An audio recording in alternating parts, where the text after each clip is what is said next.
Make the moves you need to do, get the compliance so that you can get into a position rather than, well, there's no seat for me. I guess the only way she'll hear me is I'll just bend down and start talking. If you have to bend down like this, it's rare. If you have to, don't do this for more than 30 seconds. 30 seconds should be enough for you to say, hey, my knees hurt, scooch over, right? Because it's very low value behavior to stay down here. Right? You may have to because you're trying to get some words in her ear, but move her over. Thank you. Better. Don't peck. Just talk louder. Right? Scooch. Okay, get this. And when I sit down, I don't sit like this. I'll sit like this over the shoulder. They haven't even earned, my interest that much yet. Even though I am sitting with them. It's more about what I have to say and not my interest in them, right? The other neat thing is I can also say, hold on a sec, and turn my back to them, and they really feel that, right? And so they'll touch me, right? Or we feel it right now. Yeah. Right? We really feel it. Just little notes. So there's a beginning, middle, and ending, right? So it goes from meat to sex is the beginning. That's known as courtship. From sex to no sex is the sexual relationship. And when you have sex with the girl 3 times, then you know that there's a pattern of it being a sexual relationship. If you only have sex with the girl once and never see her again, is that really a sexual relationship? It was sexual, but it wasn't a relationship, right? And what I really don't like is having spent all that time from meat to sex, on average 4 to 10 hours, for one time, only to have her never call you back or return your calls. It feels like being rejected after sex. Yeah. Don't like it, right? So 3 times sex is proof of that. Now, from no sex to no communication, that's known as the breakup.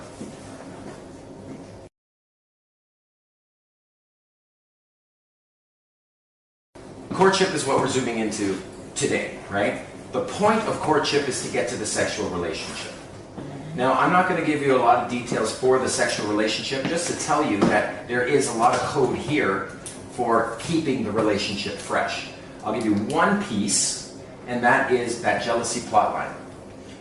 If a woman feels that were she to break up with you, you couldn't get another girl, she would feel you are no longer pre-selected, right? Has that ever occurred to you? You're with a girl and you got lazy and she saw your bad side and you didn't go out anymore and you weren't cool and you know it. And she started feeling like you're not hot, right? And she's thinking of leaving you. The reason is because you don't have other options. If you can show the girl that you're with that you continue to have options, like if she were to break up, and if my girlfriend were to break up with me, I would be late in the next 48 hours. There are girls waiting in the wings, right? Or they know at least that I have a skill set that I can just go to a new city and I'll be late in 3 days. Anytime, anywhere. One weekend tops, right? And if the girl knows that, she'll appreciate that you have options, and despite those options, you continue to choose her, right? So your choice to be with her isn't because you can't get anyone else. So that has to happen. You have to have that setup where she knows you have options. So what I believe in is every 3 weeks, bring her out. Take her out somewhere where she can see you interacting with other girls, and when you have a girl with you, the other girls will find you attractive, and then you can go home and bone your missus. So every 3 weeks, 2 or 3 weeks, just create a little bit of the potentiality of a jealousy plotline. That's all. From no sex to no communication, try to shrink that down as much as you can. It's painful. By the way, guys, some guys get into this game thinking, oh, all my problems will be solved. I won't feel alone, I won't hurt. You're going to hurt more. You're going to have a much more rich and diverse range of emotions. Girls are dramatic. They're going to screw up with your emotions, right? Screw your emotions up. best thing I can advise you here is shrink it down. Right? Like, even with us, you know, I've cried over girls. So, shrink it down. The sooner you can begin again. Every beginning has an ending, and every ending leads to a new beginning. It's in a universe of infinity. Right, so the advice I have here is get a wingman now. Before you go into the whole I'm falling in love with this girl. Yeah. A breakup is going to happen, whether it's her death, whether it's her choice, whether it's your choice. At some point, every beginning has an ending. Sometimes relationships don't merely end, they complete. They're supposed to end. You don't have to be with the next girl forever. You can enjoy the time you're with her while you're with her. You don't have to put a ring on it. You don't have to. You don't have to listen to Beyonce's songs. But you do have to shake when you do. Yeah, I advise no one to go through the sad song phase and go home and dwell and put horrible music on and cry. Minimize that. Cry, yeah, but go out and sarge and cry. Cry in field, show some emotion. Yeah. Tell a girl, I've just broke up with my fucking girlfriend. Exactly. Cry in field then. You know, show emotion. At least you're human. But as for this breakup, it's going to happen, gentlemen. I'm so sorry. It's going to happen. Best thing you can do is have a wingman say, come on, let's get out of the house. Because the only way out of that pain is to start again. Now, the way it works is you have love for somebody, and let's say they've had sex with your roommate, or they died. Either way, your selfish genes no longer can replicate with that girl. So it feels like genetic death. And that's why you cry. You cry because it's like, I can't be with her anymore. I no longer have sexual access, right? Like if I make a phone call, not even a phone call, but however you do that. How long would it take you to have your penis in a vagina starting now? How long would it take you? Not maybe, but for sure. My sexual access is I have a girl in Helsinki coming to listen. So at the very worst, you know, I'm presuming she'll continue to want to touch me in that way. So I'm at worst a few days away, right? At best, tonight, because I already have 2 girls this weekend that are on the hook, so I can take them out. Getting somebody to get you out again. Minimizing the amount of time. All the love that you had for the girl that no longer is giving you sexual access, that love will transfer, it's called transference, will transfer to the next option or opportunity. Now, of course you don't want to go out and meet a girl that you don't know and feel anything for. You don't want to go through the pain of having to meet somebody. Why do I want to leave the house? I'll never find someone like her. It's not about that. You will find someone like her. It's you just want to feel the same emotions. So the way it works, and what I've discovered with myself, trust me, because I mean I'm playing this game quite a bit, the phone number that you get, you know, if you go out, you broke up with this girl, you love her very much, and you go out, and somehow your buddy got you to talk to a girl, and the next thing you know, you have a phone number, and you're driving home. The love that you have for that girl that you were crying over yesterday, you won't cry anymore because I've got a number. So now, who do I love? I think I love this girl because I have an option with her. The other girl, she's got another option. That solves so much. Your pain literally goes away. The only way to get out of the pain is to actually have a yes and an option from another girl. So if you want to wait 6 months, I've done that before. I've waited 6 months. You can do it. Or you can do it in 6 days. Just go out. Go out. Go out by yourself. If you feel like you're heartbroken, go out by yourself. Meet the universe halfway. I promise you, another one will come along, and she's going to be hotter, and your game's going to be better, and you're going to know more about women because of the sexual relationship you had.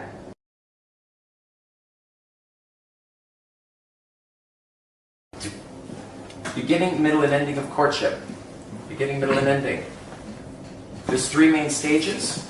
We got to attract them before we build comfort, and then they'll seduce us. That's how I've been breaking it up. In the most simplified manner, there are 3 main stages to pick up.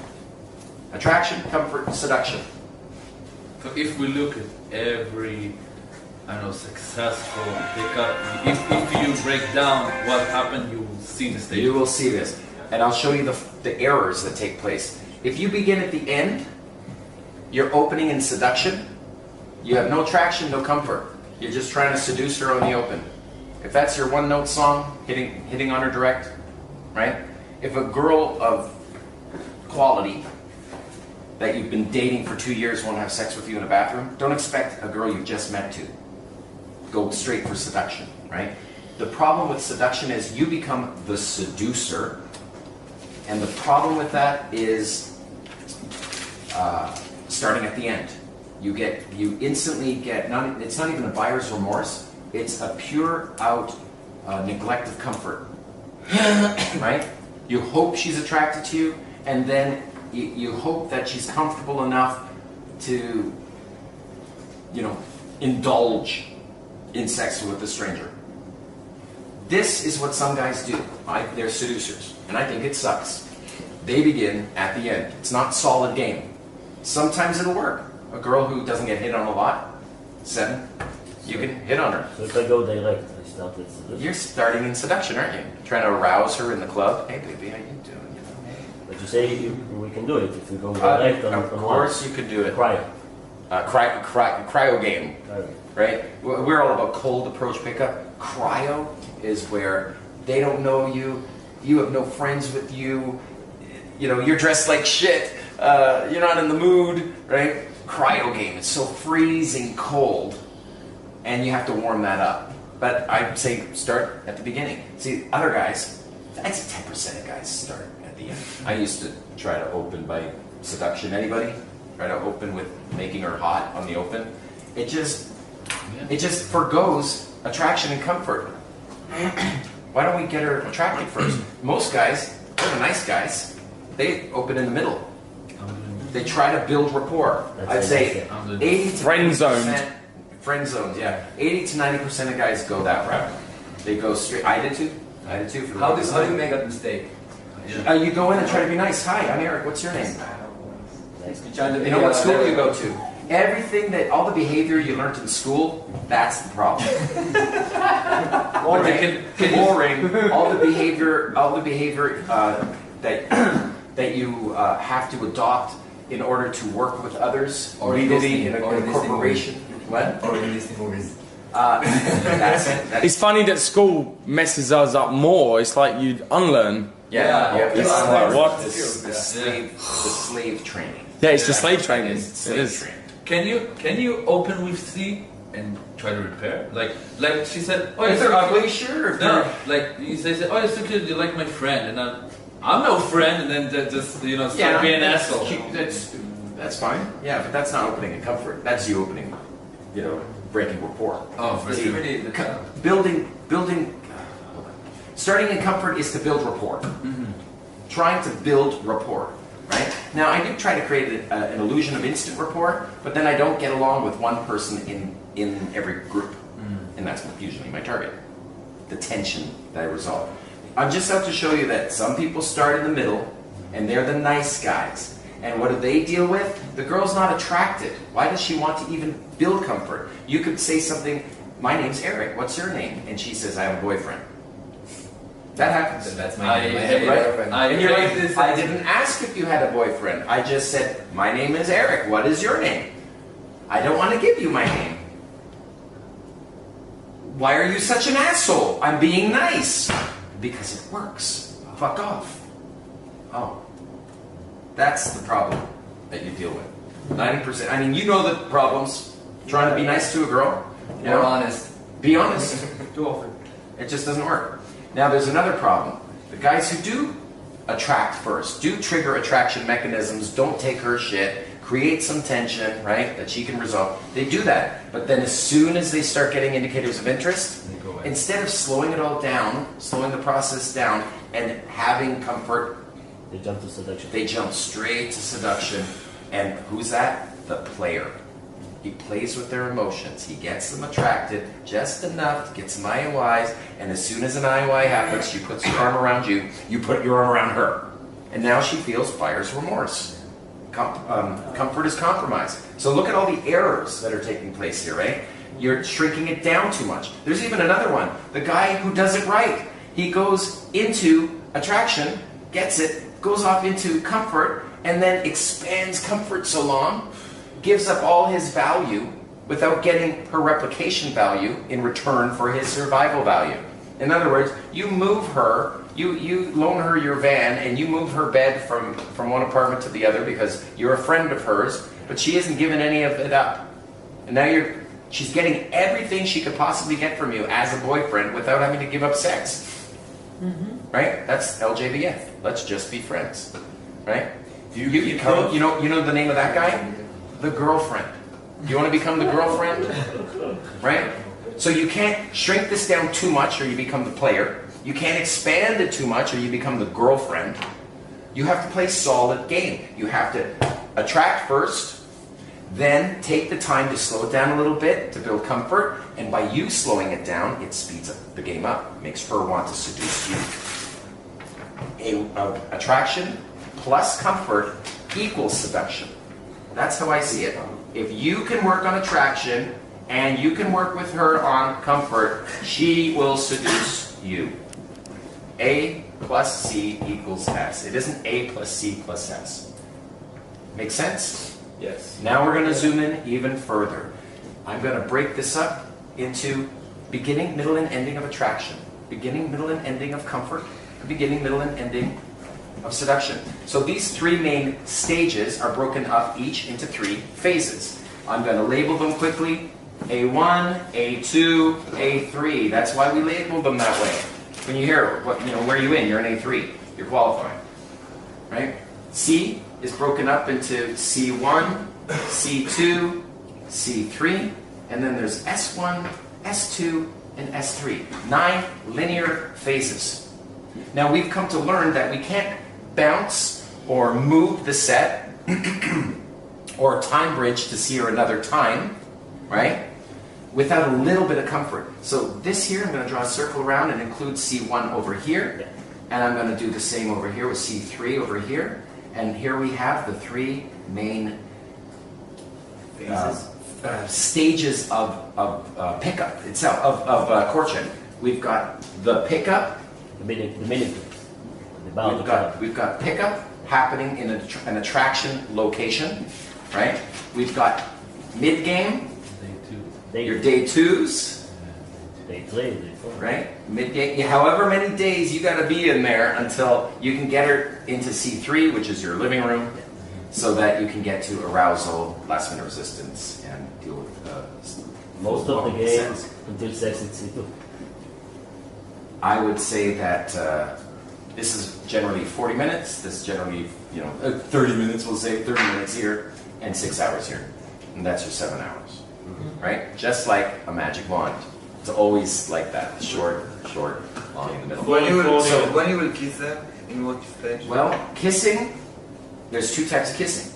One is for arousal purposes in S1, right? A lot of guys think that they're making out with a girl in the club for arousal. And what are you going to do? Keep her all hot and horny and get her in the car and drive her all the way home and keep her all hot and horny? What are you doing? Driving with one hand and using your finger? Keep her horny. Keep her horny. Or don't worry about that. Let's get comfort happening. Get her comfortable with your keynote. Get comfortable with the roll-off so she chases you, puts her arm on you, and you allow it, as opposed to, Although I was doing a little bit of that in the car, just to show her that. No, I find her interesting. Because when there is comfort, there is no rush to keep the thing hot, to keep everything so Precisely. Airplanes, airlines, they have an understanding of what comfort is. They're not selling comfort. They are simply selling the removal of discomfort. They're not out to make the people in an airplane comfortable. Their job is to remove discomfort, and I see that the same way. Anytime they have discomfort, my job is to remove that discomfort. That's the power of roll-off. They feel a little uncomfortable because you're kino-escalating, and then you roll off. So comfort is lack of discomfort. Interesting, isn't it? I don't understand it. What do you mean exactly? Anyone want to explain that? Yeah. I'll give you a perfect example. When is this hot? It's hot in here, A little bit. right? It's uncomfortable. It's discomfort. So we remove discomfort. If it was the perfect temperature, you wouldn't even think about it, right? It's not a comfortable temperature, right? When it's perfect, it's not a comfortable temperature. It's just we worry about the lack of discomfort. When there's discomfort, a change has to be made. When there's comfort, it's not even thought about. So it's avoiding. It's avoiding discomfort. It isn't about seeking comfort, it's about avoiding discomfort. Okay. Right, so we've got three main areas of the game we got to get good at. Pickup, mid-game, end game. You could be great at pickup, but you could suck at mid-game and you'll never get to end game. So those are the three main stages that we got to get good at. But isn't it interesting how we have beginning, middles, and endings of logical stages, but we have three main game areas of game, and it is the splitting of comfort, a little here, a little here. Now we've got to get, this is still linear, but we've got three more phases that are not even a part of this, and that's to handle something that's real world. Did you know that all pickups go through three physical locations? There's the attraction location, the target rich location, then we got to bounce them, move them, time bridge them to another location, the comfort building location. It's quieter. Place to repeatedly go to, get her comfortable with you until such time as you're ready to bounce her, time bridge her, move her into the C3 location, the living room, right? So you've got an attraction location, comfort locations, and seduction locations, right? An attraction location is target rich. A comfort location usually isn't target rich. It's usually quiet though, like a bite, let's go grab a bite to eat over at Denny's or Mel's Diner after hours, right? And now we can shoot the shit. Like you spent 4 hours with her? Totally. In total. In total. Did you do multiple menu loops? Yeah. Beautiful. The attraction location, then we moved to ice cream, then from ice cream to my place.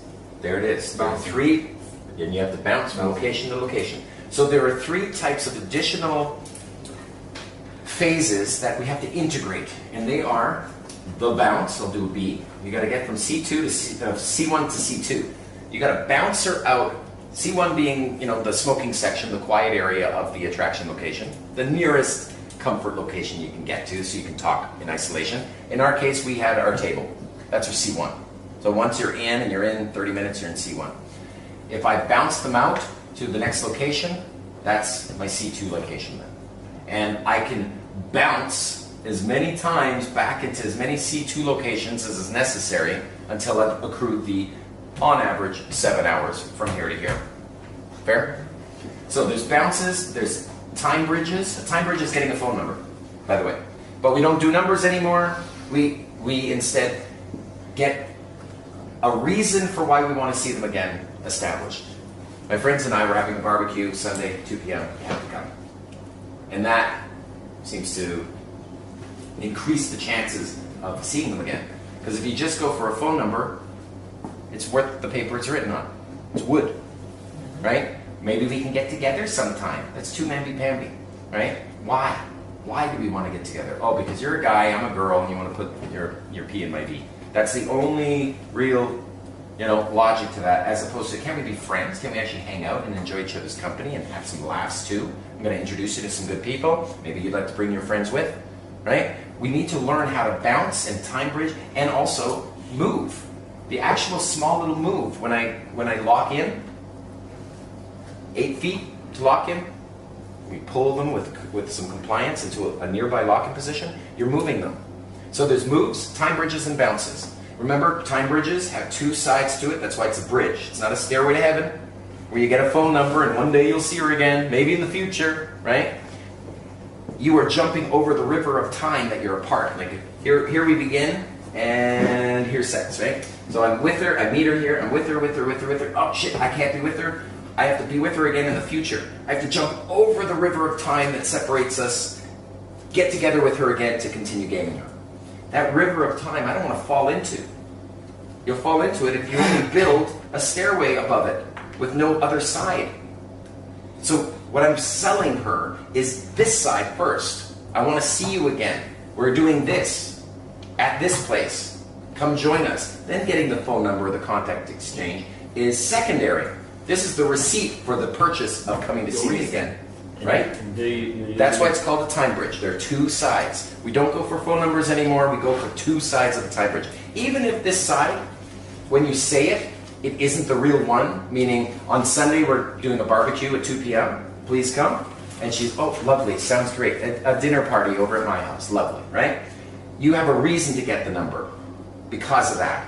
Now, you can call her and say, you know, on the Saturday, and say, we're still doing that barbecue thing, but I'm heading to the Magic Castle tonight with some friends. Maybe you want to come hang out, right?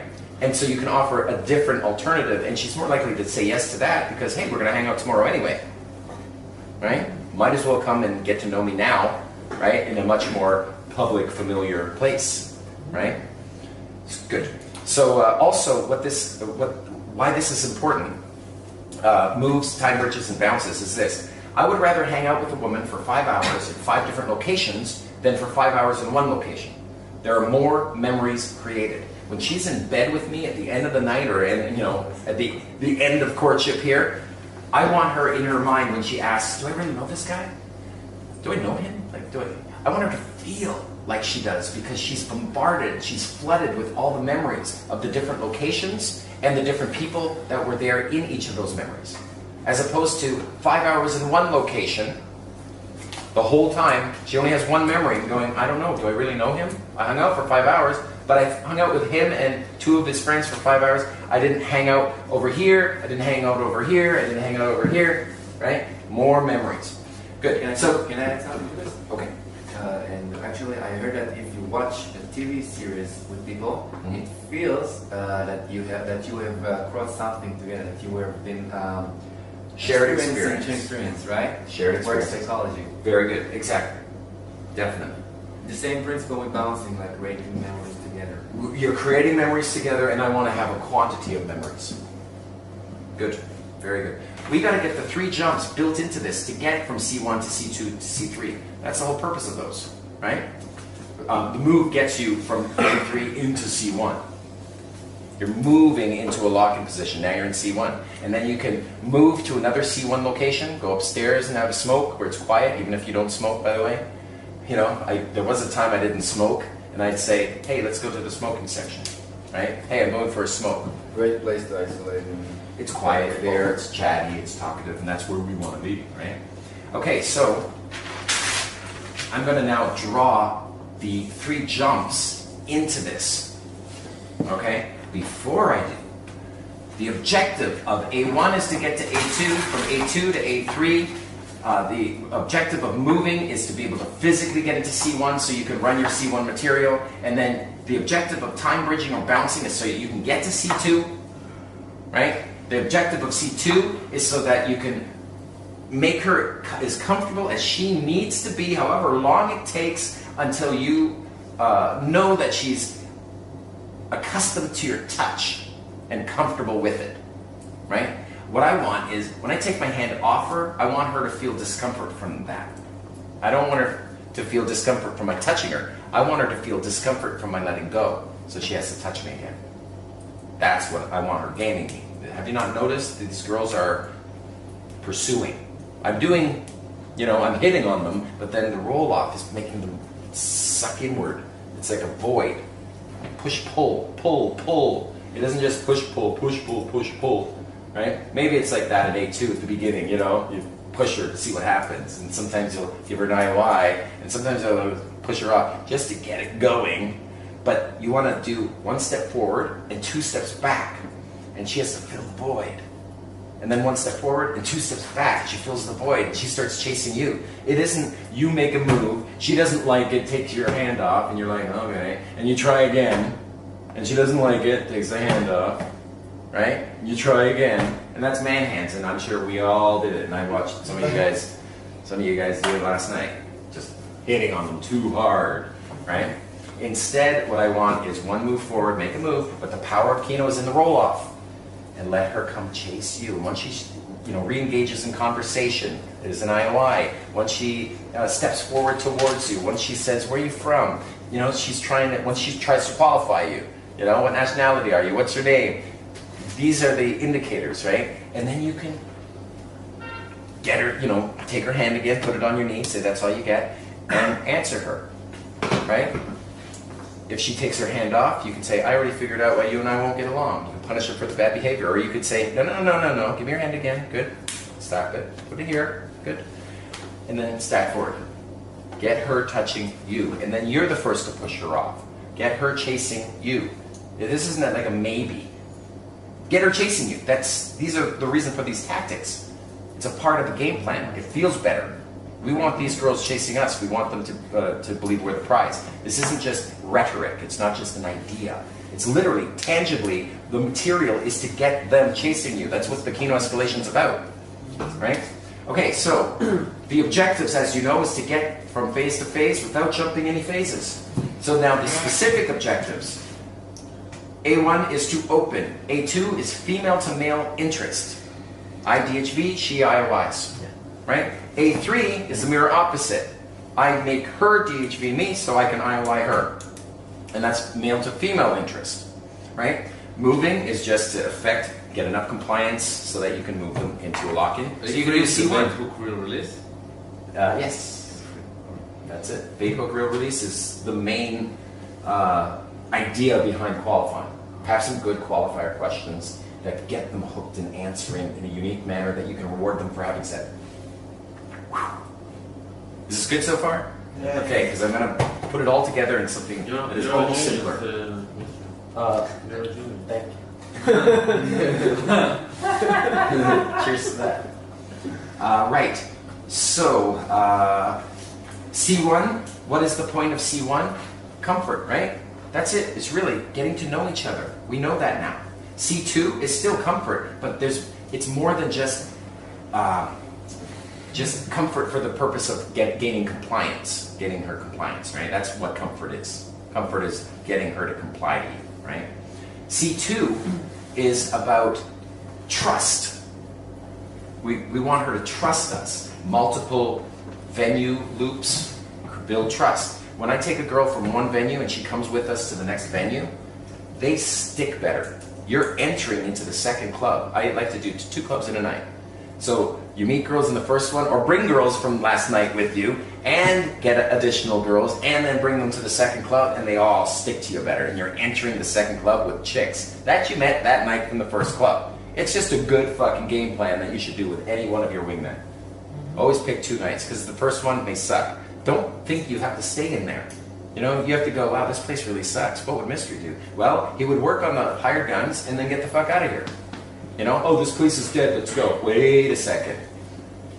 It only takes 1 girl to make me happy, maybe 2.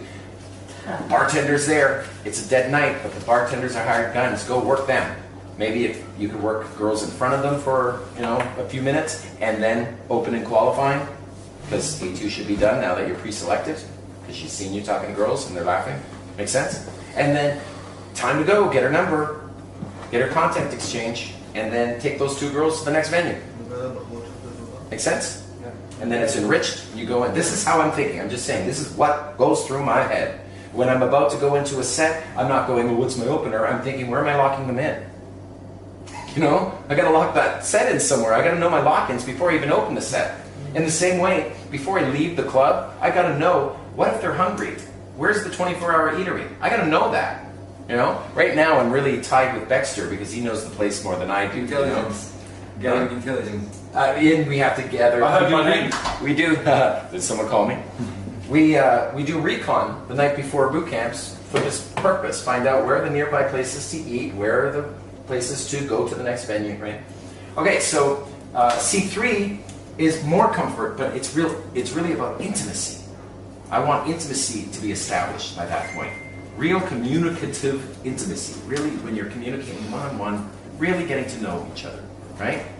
Where you've already demonstrated a willingness to walk away several times, so she feels truly comfortable that you're not out to fucking steal her purse. She can trust you with her purse. If she can't trust you with her purse, how is she going to trust you with her vagina, or her JJ? Fair? Okay. And then, of course, the purpose of S1 is arousal. Now we can arouse the girl. Kissing in the club is for comfort. That's C1 stuff. Shouldn't go more than 30 seconds. If you're going to be tongue flicking, yeah, a little tongue tasting, sure. My recommendation for the young ones is don't stick your tongue in her mouth right on the open. Some girls do that. You have to go, whoa, slow it down, Speed Racer. It's her fault too. She wants to have fun, but you got to slow it down, right? Let's rejoin our friends. Come on. Her friends being our friends, our friends being her When friends. is the kissing is too much? Anything over 30 seconds, in my opinion. Yeah. The idea is to, You meet. just changed my life right now. No, Because simple concept. no, it's like because a lot of girls just stuck their tongue into your mouth just to choke you. Yeah, it's their fault, but they get buyer's remorse the next day because you call them up and they know that the only reason why you're calling them is because you want to get your tongue back in their mouth. Or Right. somewhere else. Or somewhere else, right? As opposed to, well, what about the actual friendship? What about being good to each other? You know? Being good to each other gives you more maneuverability, because any cock will do when it comes to sex. But some cocks are attached to special men. And you want to be a special man, someone who can use more than just your sexuality to get her in bed. You're going to use your fucking mind. Fair? Okay, so in S1, it's arousal. You're going to arouse her. Yes, there's going to be some kissing. Only this time you don't have to knock it off as you do in C1. C1, you can make out a little bit, but you got to roll off that, right? In here, it's arousal now. And now you get to, in S1, you're arousing her. Hopefully you guys know about arousal, how to arouse a girl, right? And there are certain gambits for arousing. Biting her here, bite her. Bite her here. When you're having sex, bite the girl. I know it's an ancient thing. It's built in. Grabbing her at the back of her hair, pulling it, feels good, right? There's a whole bunch of ways to make a girl feel good. Light touch, right? A nuzzling, cuddling, right? These are just some off the top of my head. Penguining. Penguining. You used to say stick your tongue up. Yeah. Yeah. Just stick your tongue out. Good times. Just stick Good your tongue time. out. Good Stick time. your tongue out. Tastes yummy. You taste so familiar. And then S2 is handling last minute resistance. Last minute resistance, I mean that's a whole area of the game. You know? One of the best ways of reducing their fear that after they have sex with you, you'll leave. That's the fear. That's what last minute resistance fear is about. It's like putting all their money. Imagine having your house, your mortgage, your car, everything that you own, and you're playing roulette, and everything's on red, and it's spinning, and the ball's spinning. That's what last minute resistance feels like. Have you ever gambled? Yeah. I've asked girls about this too. It's gambling to them. They're about to have sex with the guy. They want to have sex. It feels fucking just equal as good as to them as us. But they don't want you to then disappear the next day. Just like you're gambling, it's spinning, all my money's on it, and you're like, oh, come on, red. Oh, it hurts. Gambling, have you ever gambled? Of course. You know, it hurts, doesn't it? When you fucked up and you put too much on and you're like, I'm not comfortable with this. Oh, God. That's what it feels like. That's the last thing I want a girl to feel. Especially when she's in bed with me, you know, when I'm trying to make her feel good. So one of the best things to do is stretch it out to 7 hours. Stretch it out in bed. 7 hours. 7 hours is long. That may take That may take a couple days. It may take several days. Sorry, I have to get to it a little bit more quickly here now. And S3 is sex. And the purpose of sex is to have sex a second time and a third time, because it's not a sexual relationship until you have it 3 times. So what I like to do, my favorite way, is bring a girl home that night, because passionate relationships begin passionately. That's my refrain, right? If she's like, whoa, this is too fast. Is it? Passionate relationships begin passionately. If we didn't have the hots for each other, we wouldn't be here. Pretty simple, right? So, go to sleep, wake up, in the morning, have sex a second time, then she goes home, and she comes back, and you have sex a third time the next day. That, which is how I kind of do my best relationships, are like that. They begin passionately, we have sex, it's awesome, we sleep, we wake up, sex again, and then she has to go home, but she comes back that day and we have sex a third time, so she stays over again. I still want to show her that I'm I'm pre-selected because it turns them on a bit. Believe it or not, Yeah. right? So if I have one high-heeled shoe at the front door when she comes in, she may not mention it, but it's there. And I am ready, if she does mention it, hey, whose shoe is that? I get to say, I don't know. At a party, some girl left it here, and I left it at the front door in case she comes back. You had sex with Cinderella. Hmm? You had sex with Like a Cinderella shoe, right? But a high-heeled shoe, a sexy shoe, right? Or panties, girls' panties on the doorknob to your bathroom. And if she asks, what do you have to say about it? Have been living a life before you arrived. I'm not apologizing for my humanity and my sexuality. I'm not apologizing. Now, if it's too much, I'll hide it, right? Because it's there on purpose, right? I also have, or had, a clear plexiglass box with all the stuff that girls would leave on my nightstand. They'd just go in there, and that was my lost and found. Literally, I did a little label, lost and found, and I put that underneath the sink in the private bathroom, right? And you know, girls look. They look behind the mirror. They look, right? So, and I've got people say, you know, what is that? It's like, that's my lost and found. Another thing is, girls will leave stuff on your nightstand, right? So you put it into the lost and found little container, along with all the other stuff. So when she comes back and says, where is it? And you say, well, go check. And so she opens it up and goes, there's a lot of girl stuff in here. And you're like, yeah, you girls are weird. You leave all your shit over at my house whenever you're over. Constantly. Like 1 out of 2 will do it. Yeah. 1 out of 2. More than 1 out of 2, yeah. It's like, now I like need 2 to out of 3 will do it. Fraction, 2 out of 3. Like constant rings, necklaces, bra. How do you leave a fucking your underwear and bra in someone's house? I have 3 female perfumes, full bottles. Fair enough. You need to smell the shirt in order to know which one to bring back. They do it on purpose, and that's cool. I think it's quite neat, you know. Hey, when you get a girl to a C3 location, like getting the girl to your house, a couple more thoughts here. Have the windows open, have the blinds open, so that she can hear outside. She'll feel much more safe. If you bring a cat over to someone's new apartment, the cat isn't gonna roll up onto your lap. Be happy. They're gonna freak the fuck out. They're in a new environment. They're gonna hide under the bed, and they're gonna look around, sniff around, and go into the closets, go into every room until they feel comfortable that they know the whole location, and there aren't any other cats there. They don't know right away, right? We don't know if you haven't seen what's in that room. Where does it lead to? You know, are there a bunch of dudes in there waiting for her? She doesn't know. You got to get rid of all that fear. So that's why I will show them around. Open every closet, you know, tell them where the bathroom is, would you like a drink, you know, all the formality of when they come over, get them comfortable, then they can sit. A lot of guys don't do that. They're like, oh yeah, don't go in that room. Why not? You know? Sometimes when I dated girls and on the second day, It's yours. Okay, So bring cheers. it. Thank you. Yeah, great. on the second day I did this thing when I tell them to come, buzz me out, call me out, and then I'm gonna go. Perfect, And then yeah. later I need a couple more minutes, something for more. Get up, I put her in my room, Yep. give her comfort. I'm leaving the room. Yeah. Do it. I do that too. I know. This is Okay, this is for exactly me. it. So Get her it means that I'm physiologically just to sit right. Mhm. That is C3. It's your And living room. then I go back to dating. That's exactly it. I got that from David D'Angelo. This is the other part I want to get to. And that is, when they come over, not only do you have it all open, right, and get her accustomed to it all, but if she still feels discomfort, which she should, she's a girl. Yeah, you ever go over to a dude's house and a new male friend of yours, and he says, yeah, come on over, we'll go head out to the club after, right?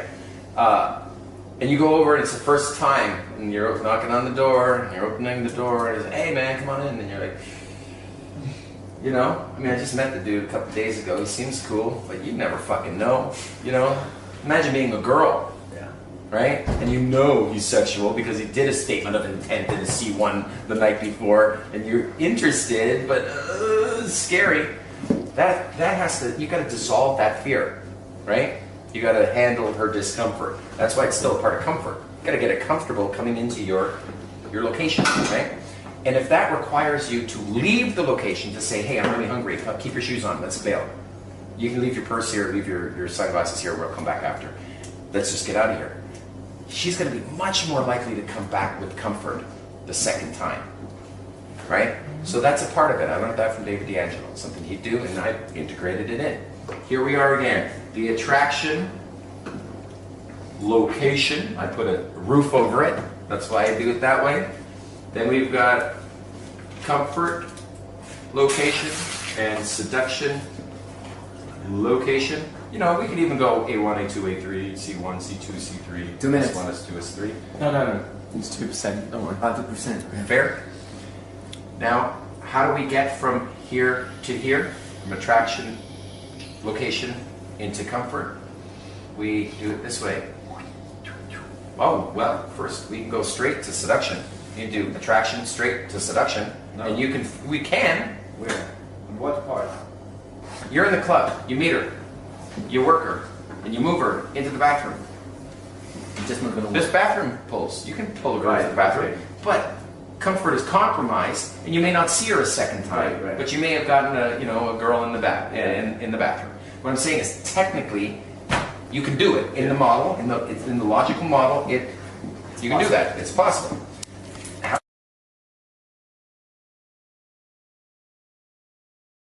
Locations, we got the three main attraction, comfort, seduction stages. We also have the three jumps, moving, bouncing, time bridging. This is known as the dating loop. I hate dating. It takes too long. But sometimes she's with her mom, sometimes, you can't do it. So you get a number and you see her another time, like the girl yesterday. Rather than pulling her here because she had to work 2 hours later, and she was going to work 2 hours later. Who does that? I would just flake that, right? If I had only 2 hours to sleep, I'm not on boot camp. I do that. So I understand. So of course I'm not pulling her, and she was a part of a two-set. Who was in the car with me? You were in the car? Yeah. Makes sense? I mean, we had the keno going, all that stuff, and you guys were still there. She doesn't want to kiss in front of you guys. She's all gung-ho for it, otherwise. Dating loop, and then this is the multiple move loop. We got to get good at moving. We got to get good at time bridging. We got to get good at the dating loop. When you're doing a dating loop, do not say to them, let's get together for coffee. That's amateur. Have a reason for her to come out where you're doing something anyway. Rather than you and me are going to be alone together. That's the event. No, don't invite her to the event where she's the star of it. Invite her to something you're doing anyway, so that if she does flake, you won't even notice. That's better. That's why you can invite many girls out in one night. Ding, ding, ding, ding, ding. Believe it or not, what are you doing on Saturday? Oh, I'm hanging out with friends. Why don't you come along? And all your friends are the girls you met during the last week. Much better. Your permission? Yes, of course. It's almost done. So, this just pieces it all together. What we got to get good at, individually, every phase is its own art form. You could be good at A3, but if you suck at C2, you're not going to get to S3. Fair? We got to get good at every single phase. And that's why I'm here. I'm here to help you at every single phase.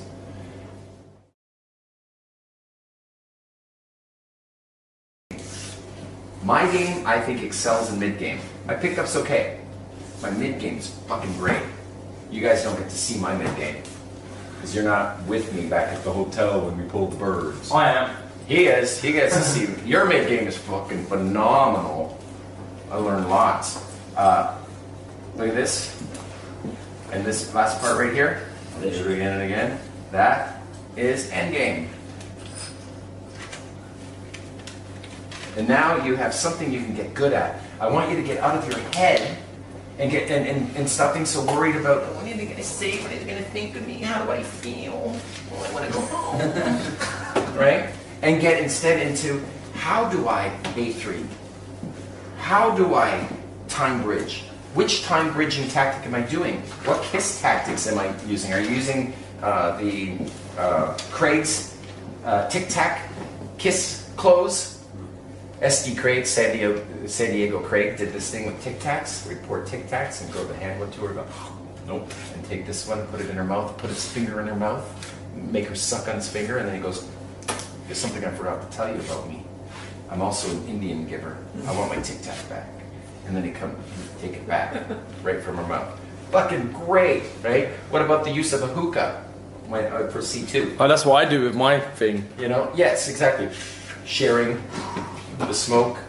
Right? Unicorn's milk. Yeah. He's got a vapor pen or a vaporizer, right? Which is very similar to all that stuff we did with the hookah. But a hookah pipe allows you, some of the girls, the first time I ever kissed her was because of the hookah. You know? Just put it in your lungs and then, come here, and then blow it in hers, right? And that is the first time I kissed her, right? That was the keynote. There's a whole bunch of gambits for keynote, including kissing, right? Does there have there's to more be to a learn. gambit for kissing?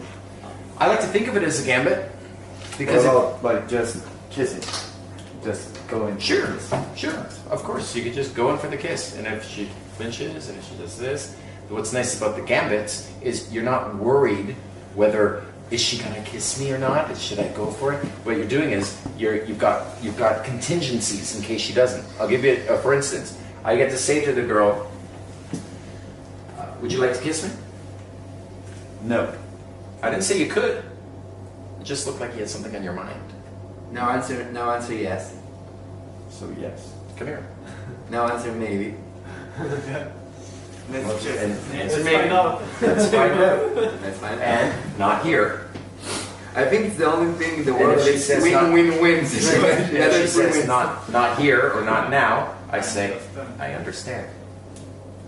And then, not more than a minute later, I'll grab her by the hand and start walking. And she'll say, "Where are we going?" And I'll say, I like to call, where are we going? We're going to a special little place I like to call You'll See. And then I walk around the corner because What she wants to kiss me, just not here. It's a special little place I like to call You'll See. Right? Walk around the corner, make out with her in private. We're going to the now. That's Mystery's kiss tactic, right? It's a way of verbalizing it to see her flinch. If she says yes, boom, go for it there, right?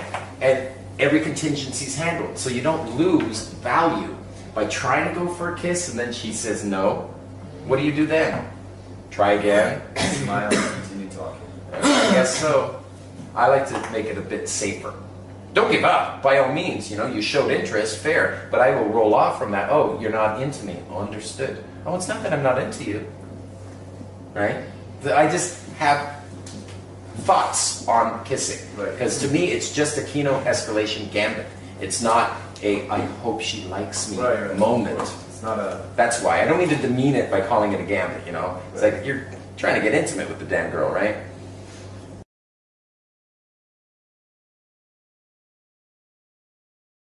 The three main parts of the game are pickup, mid-game, end-game, correct? In pickup, we have to open, false time constraint, DHV, neg, qualify, during qualifying, move into lock-in, so we can finish qualifying, and then do comfort game. In that, we have to touch a little bit, roll off, in the negging, show some negative body language. In qualifying, let her win you again, win you over again, and then hug her and roll off so she's accustomed to the touch. You're having keynote escalation so that when you go into isolation and sit down with her in comfort, she enjoys it. You can arm in arm, that's how you get, and you can now have a conversation. We all want to get to lock in. Sitting with the girl all by herself, with all her friends, fucked off, so that we can enjoy the company of a beautiful woman sitting next to us on our arm. Every one of us wants that. But we have to do all that logistical handling in order to get that opportunity. Like for instance, trigger attraction so she wants to sit with you and get to know you. So these are the 5 attraction switches. I believe they're in every woman, no matter where she is in the world. Doesn't matter which language she's adopted. These are the 5 key attraction switches that if you trigger, she will want you just like she would want Leo DiCaprio. Leo DiCaprio comes into the room, you guys would feel something, even though you've never met him before. Think what a woman would feel, right? By the way, I met him. Cool fucking guy. He's like one of the boys. He speaks well. You know, he's super uber smart because he's had to become that. You know, from a little boy from Growing Pains from the TV show, right? He's had to do that, and he's also from LA. He's also in LA. You know, so he knows how to be a dude, be normal. We want to upload our DHVs into a girl's head so they treat us special, right? And ultimately, kiss down here. You know, that kind of special, that intimate special. So, attraction is not a choice. These are the 5 key attraction switches that you're going to embed into your stories. If you can do one better than just brag, you can demonstrate these 5 DHVs, or at least some of them, live in field using other people and other sets around you to help demonstrate these 5 key characteristics. The first is pre-selection. We already talked about it. Pre-selection is 80% of attraction. A woman can save the step of having to get to know you if she can discover and believe that other women already find you attractive.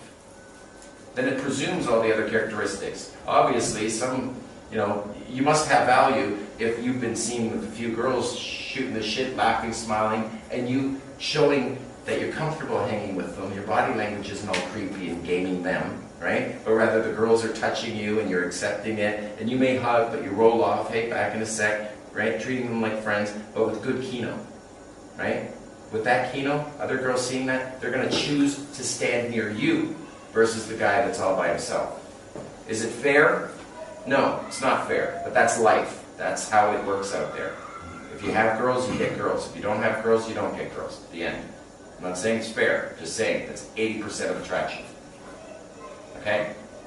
Demoing it live is better than mentioning it in a story, but if you have to mention it in the story because you can't demo it live, there aren't any other girls, so be it. Demo it. Say it. Right? Examples of saying it are, I'll give you an example. A brief example. If you're so inclined to rating women from 1 to 10, which I would never do, I had a girlfriend who was off the charts beautiful. I'll tell you straight up. Might not lie. But a beautiful girl. Now, she was an exotic dancer. Don't be a hater. Everyone has a job. This is what she did up in Toronto, right? And she purchased a Camaro with cash. Boom. Good for her. And she wanted to use it. She wanted to, break it in, right? She wanted to break in the Camaro. And I had to do a gig. I was doing magic shows at the time, and I had to do a gig down in Miami, in South Beach. I got a gig there, right? So she said, well, instead of you flying down and me being lonely, she said, why don't you hop in my car and we'll drive down together and spend the money down there, right? And go to Key West. And I thought that was a fucking great idea. Now, you know, from Toronto to Florida, that's not a short distance by car. That's a 27-hour drive. Now, I have a high sex drive. I'm not going to apologize for it. Just because I'm accustomed to beauty doesn't mean I'm desensitized to it. And she, drop dead gorgeous with a high sex drive, loving me to death. Of course we're going to have sex at some point in the 27-hour ride. That's all I'm saying, right? So we're driving down, and I forget where we were at. Butts fuck nowhere. It was late, like 1:30 in the morning. And we were about an hour away from the hotel we were going to stay in, right? And we're driving down, and she says, baby, and that means something, just so you know, it means she's Randy. She says, baby, I want you. I said, well, baby, I want you too. We're only an hour away, right? She said, no, I want you now. I want you right now. I'm like, well, we're in the car. She said, it doesn't matter, I want you. And I said, well, you're driving. This doesn't work. I mean, you can't have a blowjob. If I'm driving, I can get a blowjob, right? I want you in my mouth, is what she said. So she decides to pull over. Now we're on the I-95 heading south, right? Butts fuck nowhere, like Georgia or something, right? And there's cornfields. We're in the cornfield area. So she decides to turn off. And I'm like, babe, just keep driving. She says, no, I'm turning off. And so the very next road was a dirt road that was an access road into the farm area, right? Right into the cornfields. So we start driving down this thin dirt road, and there's ditches on both sides of the road leading into cornfields, right? And we're driving away from the I-95, and it's like pitch dark out there. There was a moon, but I mean, what are we doing? She's driving. How far are we going? Right? We saw a light way in the distance, but the longer we drove, the further the light seemed to go. It was like a farm way down the road, and she starts getting scared because it's really dark out there. We're driving down a dirt road, you know, and you're hearing the clanging of stones, and she decides she's too scared, so she wants to turn around. I'm like, babe, just keep driving. We'll get to the farm, and then we can turn around because it's a really thin road, right? She goes, no, this is like Jeepers Creepers, the movie Jeepers Creepers. I haven't actually seen it, but I'm saying to her, what's to worry about? Like, relax, you know, sweetheart, you're fine. It's not like there are wolves out here. Wolves don't eat corn, right? But she goes, no, we have to turn around. So she starts turning around, and she starts doing this.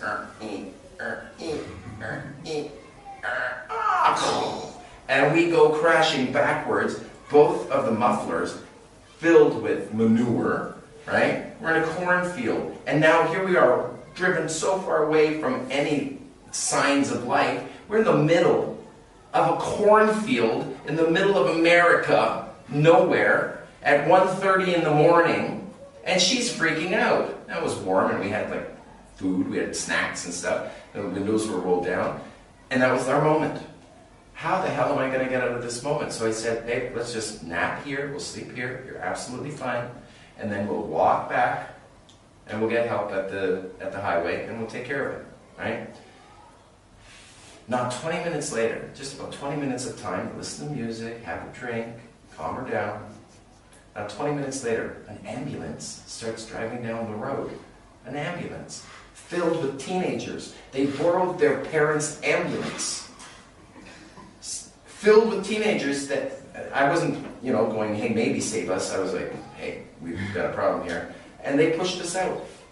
There were enough people to just take the car and push it back up the hill. You know how awesome that was? Like a weird set of destiny. They went to a party, and they were coming back from a party in an ambulance, you know? It was the most ridiculous coincidence or destiny, right? Now, we did end up getting to that hotel, and I did get my blowjob. But I didn't get the blowjob that I was supposed to get. That was the blowjob I was going to get anyway that I got at the hotel. So I'm one blowjob short. You better watch out, girls. I'm pretty rangy right now. Where are the DHV spikes? Also, that story is more for the guys than for girls. But the girls are listening and hearing it with the dudes, right? And so there's a bit of a leader of men in the demonstration of it, in the telling of it. Why is it more to the guys?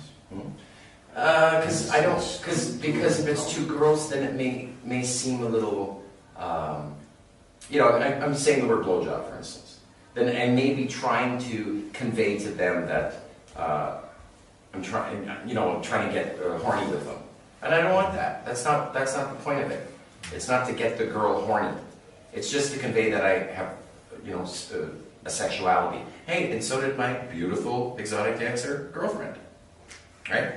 So in that story, I'm able to captivate a group. I'm able to swear a little bit when I say the word blowjob. So I don't give a shit, right? That conveys something too, right? And it works. Just saying, it works. So it's a story that I've used in the past. I'm most likely going to use it again. Usually, I'll use a story of that nature in a strip club. It's good for strippers because the last girl was a stripper. Therefore, my pre-selection isn't just hot girls, but actual exotic dancers. So the last thing the next exotic dancer has to do is tell me anything about her exotic dancer lifestyle or job, because I know more about it than she does. At least that's the frame that I set, right? Are these, you know, is that the type of story you've told in the past? No. So you see the value of throwing DHVs into it, right? So pre-selection is really super important. We need to demo it, we need to say it, we need to hit that home. We're going to drive it home. Next up, leader of men. If you can tell it in your story, if you can demo it live just for a few minutes, it isn't just you speaking and guys listening, but you shutting up and letting them speak too. You're supposed to be in a social circle of high-valued males. Not just you're the high value male, therefore everyone else is lower value. You're not out to lower the value of your friends. In fact, if you do the talking and they don't, it'll start to look weird. It'll start to look like, why are you hanging out with these people who just look up to you? They're not with you. That kind of looks weird. So you want everyone to take a turn. Like right now I'm having a conversation, but when we do the break, we all are taking turns. It's good rapport, right? Girl has to see that with you and your friends. That's the leader of men. You don't have to be the president, you know? But if I tell a story about when I was a teenager, not even a teenager, preteen, I was 12 years old, I convinced friends of mine during the summer to make a fort in the park with me. It was an underground fort. We dug. The deal was, if you bring a shovel and you dig and you participate in building the fort, you get to become a member, right? And you'll be allowed to come into it and we can play D&D down there. So we built a 10 foot by 10 foot by 8 foot high underground room. Do you know how fucking cool that was? We built it. We finished it. We roofed it. We put a roof on. There was a building that was being built nearby, and they had a stack full of particle board shelving that was going to go places, right? I guess. So we took some of them. I was 12. We took a ladder that was, sorry, I'm not a thief. I don't do that, right? It was there. It was available. It was open. It was there. We had this aluminum ladder that became the roof truss, right? And then we stuck a bunch of shelves along and put sand over it, and the grass grew back. And then in the winter time, now we had a 2 foot by 2 foot square, right, that led down into it, and had, what did we have? We had a folding ladder, so it was below, it was down there, so you had to kind of like get in and then get to the ladder and climb down into it. And we had a folding table in there and some chairs and candles. Now in the winter time, the snow in Toronto, it was like a foot of snow. And then you could see from the top of the hill looking down, you could see this little 2 foot by 2 foot square with steam rising from it because there's candlelight there. It's also below the frost line and a bunch of bodies down there, right, with a place to go. Do you know how awesome that was to see glowing at nighttime, to look down at 6 o'clock, you know, when the sun's down, and to say, my friends are in there, and I made that. Now, come springtime, I didn't know at the time that the particle board was going to get soft, and that roof all caved in, and, you know, we had it for I guess 9 months, right? It was a wonderful place for 9 months. But when the roof caved in, it got a little dangerous down there. I actually did take the time to go down there and make it safer because I just didn't want anyone to get hurt. Word of God, that's how I took care of it. So then I started shoveling back into it when it was, you know, no longer good for us. But to this day, if you do a street view of that area, you will see that there's a fencing that's been placed, like, you know, park fencing has been placed around the gully that I made that in because there was danger down there. Isn't that trippy? So I affected change in that park. That fence wouldn't be there if it weren't for me and my friends. Now, that story being over, where are the DHEs? You're those men that make things happen. But I was 12. And yet it still works. You don't have to be president. It doesn't have to be a big deal. I can do child progression about when I was 12 years old, I had the courage to convince my friends, and I worked hard too, to build an underground fort, and it was awesome. We finished it.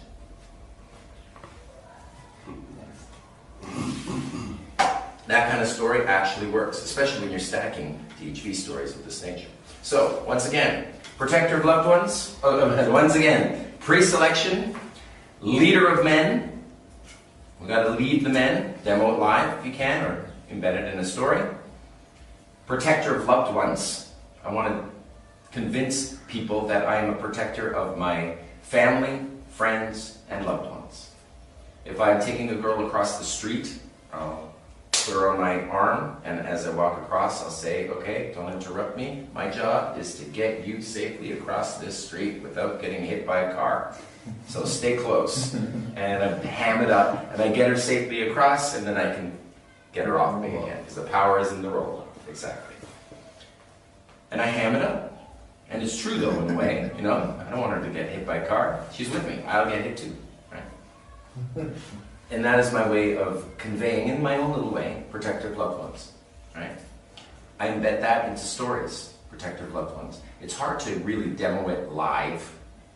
It's one of those ones that you can't demo live, unless, of course, you know, you convince one of your friends to go in and accost her and you go, I'll save you, you know, but that's the white knight. It doesn't work. But you can demo it, you can verbalize it in a story. So, pre-selection, leader of men, protector of loved ones, willingness to emote, to have emotion and to show a rich range of emotion. When I'm telling a story, I may grimace, I may say some jackasses, they were driving home, let's say this again, my girlfriend at the time, the exotic dancer, 2 o'clock in the morning, I get a phone call from her, or 2:15, get a phone call from her, saying, baby, I can't go home. There are these jackasses in a car that are driving home after work. They're driving behind me. You don't do that. What a stupid bunch of fucknuts that would follow the stripper home when she's gotten into her car and she's driving home and they're driving after her. Right? So she didn't want to go home. She's like, I can't find a fucking a cop car. I'm like, that's fine. Don't worry about it. I'm going to take care of it. Just stay on the line. So I turned to my boys because we were out at the club. I had actually done a magic show. Small, high capacity club. So a 15-minute act in front of 1,000 people. Great time. Then I get to hang out afterwards, right? With my friends. Easy gig for me. But then I get a call at 2:15. Baby, I need your help. So I'm like, guys, we got to roll. No questions. We just roll. Hop in the car and off we go, right? Now, she comes to this 4-way stop. We meet up, okay? She drives this way. It's a 4-way stop. And the car in question, the jackasses, are in this blue shitbox Nova, rusty Nova. And they come up right behind her, and I say, babe, everything's fine, I see her right there. The jackasses come up right to her bumper, slowly, and then bump her in. So she goes, ah! Right? And I say, babe, just drive through. And I take my car, and I smash it into the side of their car, and their car spins 360. Engine out, lights still on, middle of the night. It must have been 2:40 in the morning at that time, right? Now, I was with my friends. One of them is a Kempo Tai, not Kempo Tai, sorry, so he's a Taekwondo instructor. And he's in the car with me too. And now, like I said, I was doing a magic show, right? So part of the lighting rigging was some pipes and with clamps and stuff. And so he hands me a piece of my lighting rigging, right? And I left it in the guy's car. That's why I remember this. And so I just walked up to the car and I took my lighting rigging thing with the clamp on it and I just smashed one of the front lights. And I looked at the front and I walked around and then I smashed the passenger side window. Those ones just like that. And I walked to the back and I smashed the back one. Conk. They don't smash the same. The side ones, they smash. They're designed to smash. The front and back ones are more fortified. Then I walk around to the driver's side and I look down at them, and at that time is when I discovered these are big guys. Like, I didn't know that. I mean, big guys, no neck, big guys, you know, tattooed, big muscle, big guys being jackasses, right? But the guy just looks at me, and I look at him, and he closes his eyes. That's what he did. That's how he escaped me. He closes his eyes, and I smash the window in. And now I wait, and it felt like 30 seconds. Finally, he opens his eyes, and he looks up at me, and I'm there, and I said to him, fuck off. And he started the car, and he drove off. I've never seen him again. I'm not saying that's what you should do. I'm just saying that's what I did. Don't fuck with my girl. Pretty simple. Where are the DHV spikes? Now, again, I'd only use this when it is befitting, right? If I'm at a dinner party, I'm not going to use this. But if I'm talking to an exotic dancer, she's going to find this very attractive. At the dinner party, you don't use this. I wouldn't use a story where I'm talking about smashing windows. Right? I'm socially savvy. And in loud clubs, these long stories. This is for when I've moved the set, when I'm running a full set. Or it was, or yesterday I could have run a set like that when I move off into lock-in. Yeah, it's a lock-in routine. Right? More DHVs, more DHVs. but you get the idea of I'm the protector of loved ones in it, right? She calls me. Until then, you build attraction by like little sound bites with Could do that, or other stories, like the one where I'm driving down wherever. Talk loud, slowly, with inflection, but make sure that everyone can hear what you're saying. So yeah, you can tell a story. I'm telling a story now. This is my story. And if a couple of them can't hear it, I'll tap them, come close, and tell the story. Some of them are long, some of them I shorten, depending on whether I want to or not, whether it feels right. I can lengthen the story, I can add a few sound bites to it. Hell, I don't even have to finish a story. Do you choose the short ones for the first 5 minutes? Or I choose short ones certainly for the opening, stack openers. An opener is just a short story. That's why we open with them. That's why it's called an opener. It's just a story. You can use it on day 2. You can use short stories on day 2. You can use openers later, right? Like this one. Who sings this song? You spin me rats round, baby, rats round like a record, baby. Who sings this song? It's not Culture Club. It's like a one-hit wonder song from the 80s or 90s. Dead or Alive, thank you. Nice, well done. I had brain freeze for 6 hours, crazy. Right? Or if they don't know the answer, I'll say, a lot of good you are. Well, figure it out and get back to me. Then I'll roll off. Then I'll come back a few minutes later and say, Dead or Alive. They go, what? Dead or Alive. You know the song? You spin me rats round, baby, rats round. The name of the band, Dead or Alive. A lot of help you were. Right? And so I can reopen with it. I've even used that on the phone. You get a girl's phone number, right? And when you leave the club, we've all been kicked out. Before she goes home, you call her up. You don't say, oh, it was really nice meeting you. You just go, hey, who sings this song? You spin me rats round, baby. Or, even one better, you call her up while you're working a set, right? And you're saying it, who sings the song? You spin me rats round, baby. Okay, sing it. And a girl starts singing it, and you leave a voicemail message. You spin me rats round, baby, and it's a girl's voice. And you go, who sings this song? I have brain freeze. Okay, help us out. Call me back. Bye. Right? And if they don't call back, then you get to call them back a few minutes later and say, Dead or Alive. The name of the band. You spin me rats round, baby, rats round. The name of the band was Dead or Alive. Thanks for your help. Right? Great way to re-engage in conversation rather than, hi, it was really nice meeting you. Let's not do that. Let's not make it formal. Let's be informal. Don't give a business card. What is this, business? Is that what you're doing? Did any of you ever give a business card to a girl? Come on, not one. Just me. I have. Me. Yeah. Is it business? Yeah. Right. And it you're says. Like, I got a shiny business card. And it says on it. It says on it, try harder. And then flip it over, Rob. Or Baxter. As opposed to, please like me. Yeah. Feel this in boss. Try harder. But imagine giving a card and it says try harder. And they're like, okay. Right?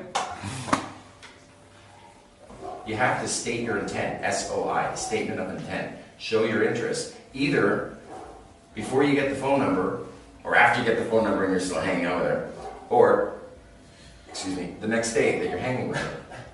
At some point, you want to state your intent. You don't want to LJBF. Let's just be friends. You're going to fall into that if you don't state your intent.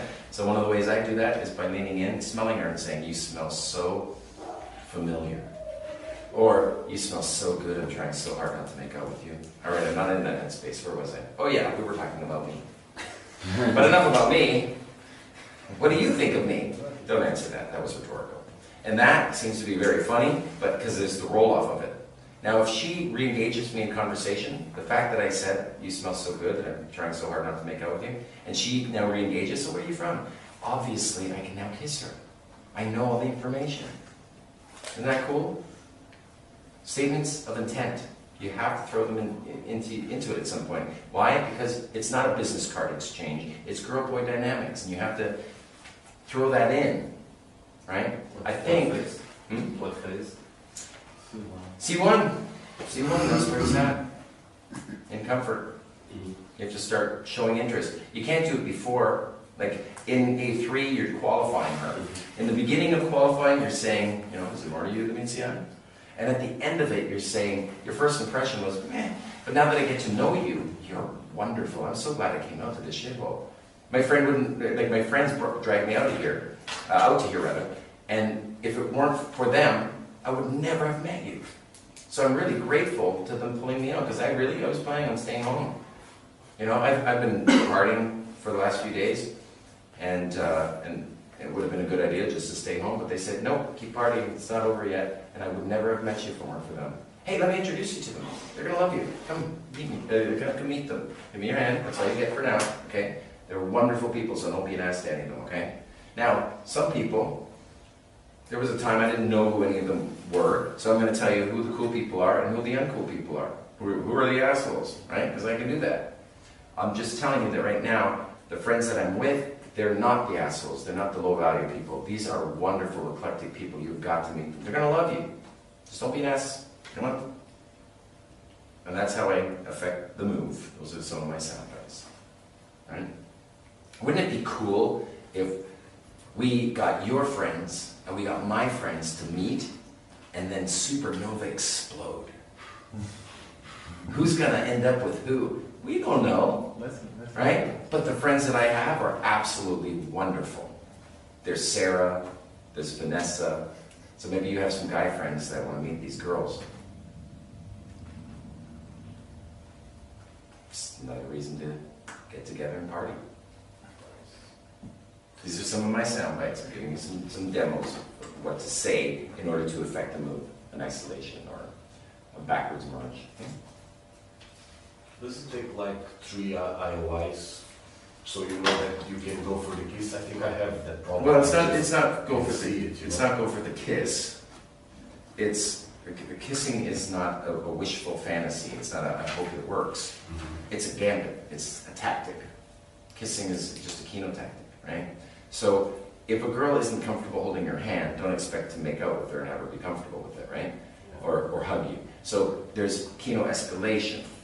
So if I go in and say, I'm trying so hard not to make out with you right now, all right, I'm not in that headspace. What was I? Oh yeah, we're talking about me. If I do that, and then she re-engages in conversation, I know I can kiss her, so when I do the kiss gambit, I'll know it will work. It's not guesswork. Yeah. Fair? Yeah, fair enough.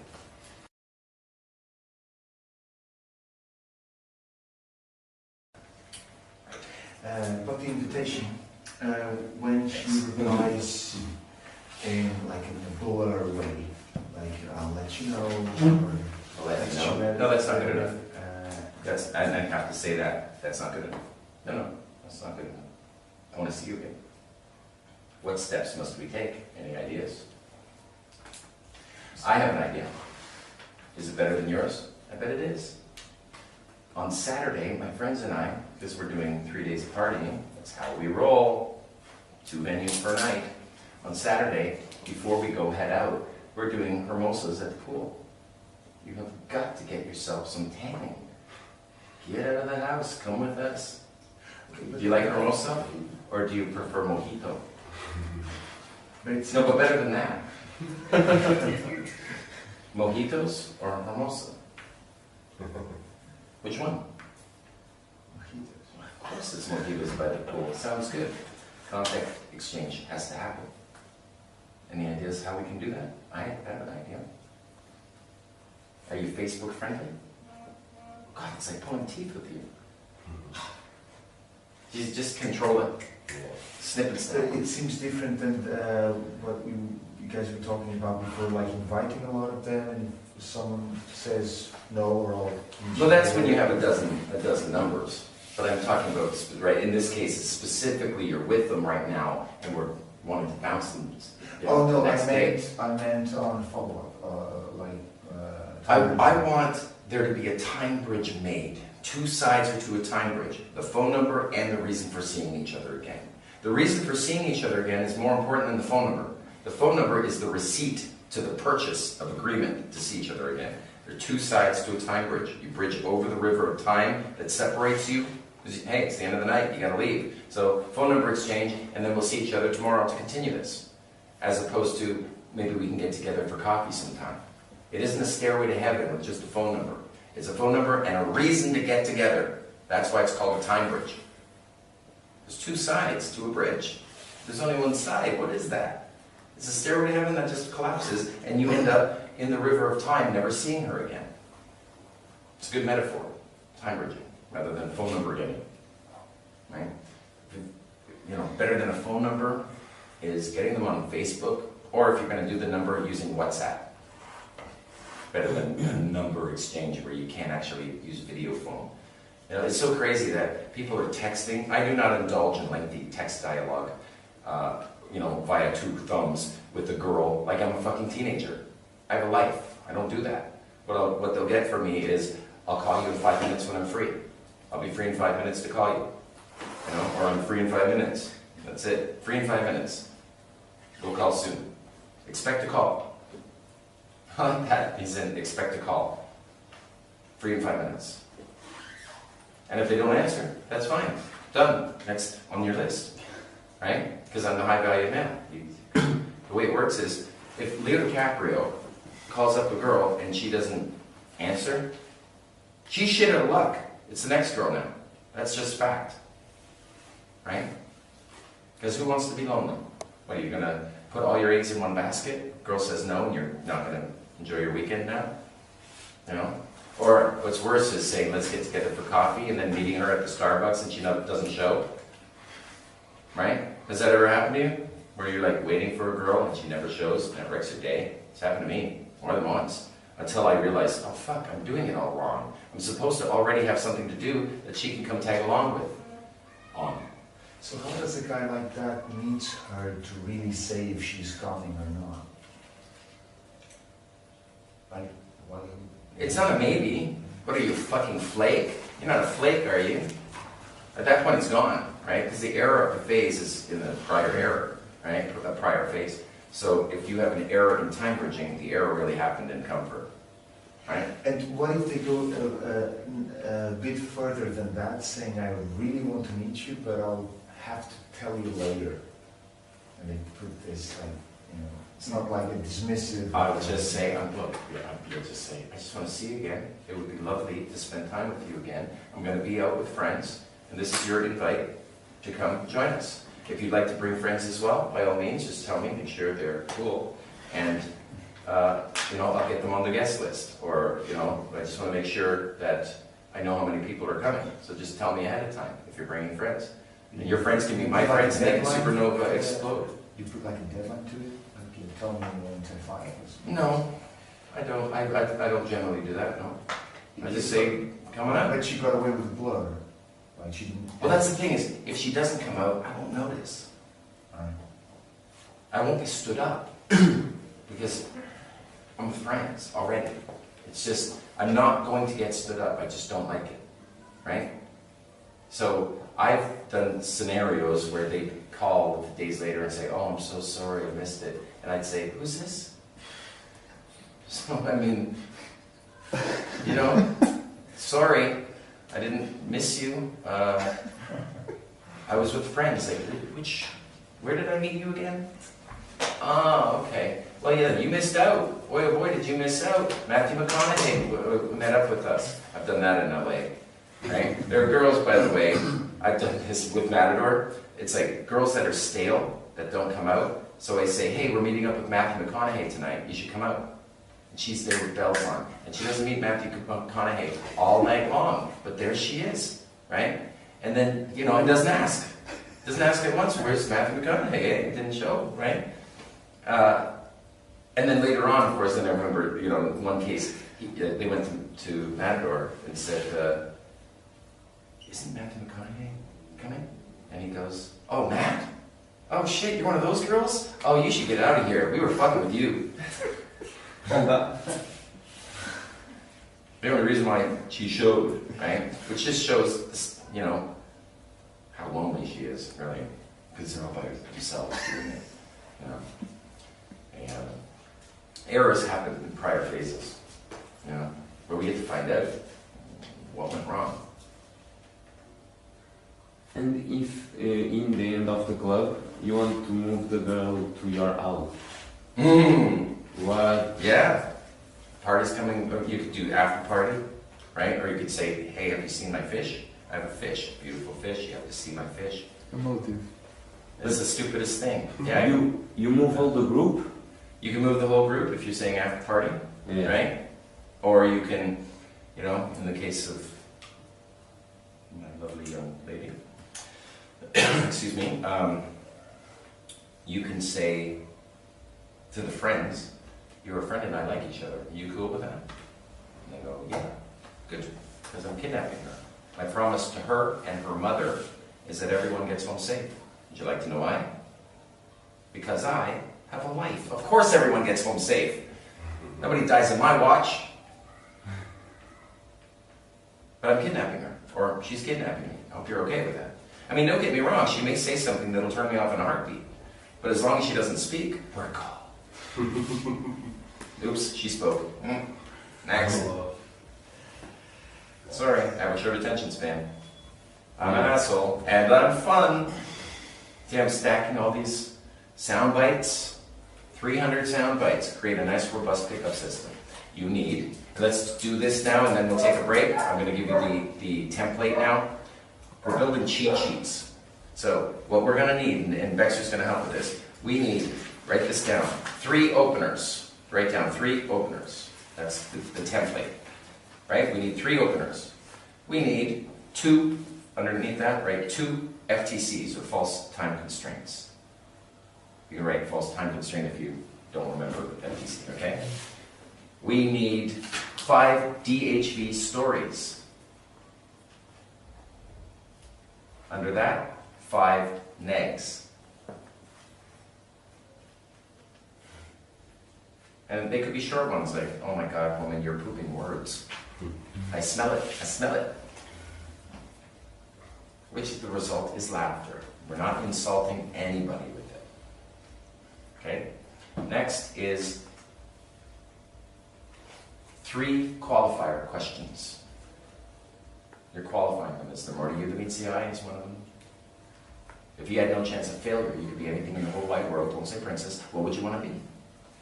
That's another one. But he's going to fill up your cheat sheet. Okay, so we got some qualifier questions. Moving the set into lock-in. You should have 2 lock-in move gambits. 2 lock-in gambits. So you have alternate ones. You know, one of them for me is, oh, I'm going to teach you something amazing. Here, come join me for a sec.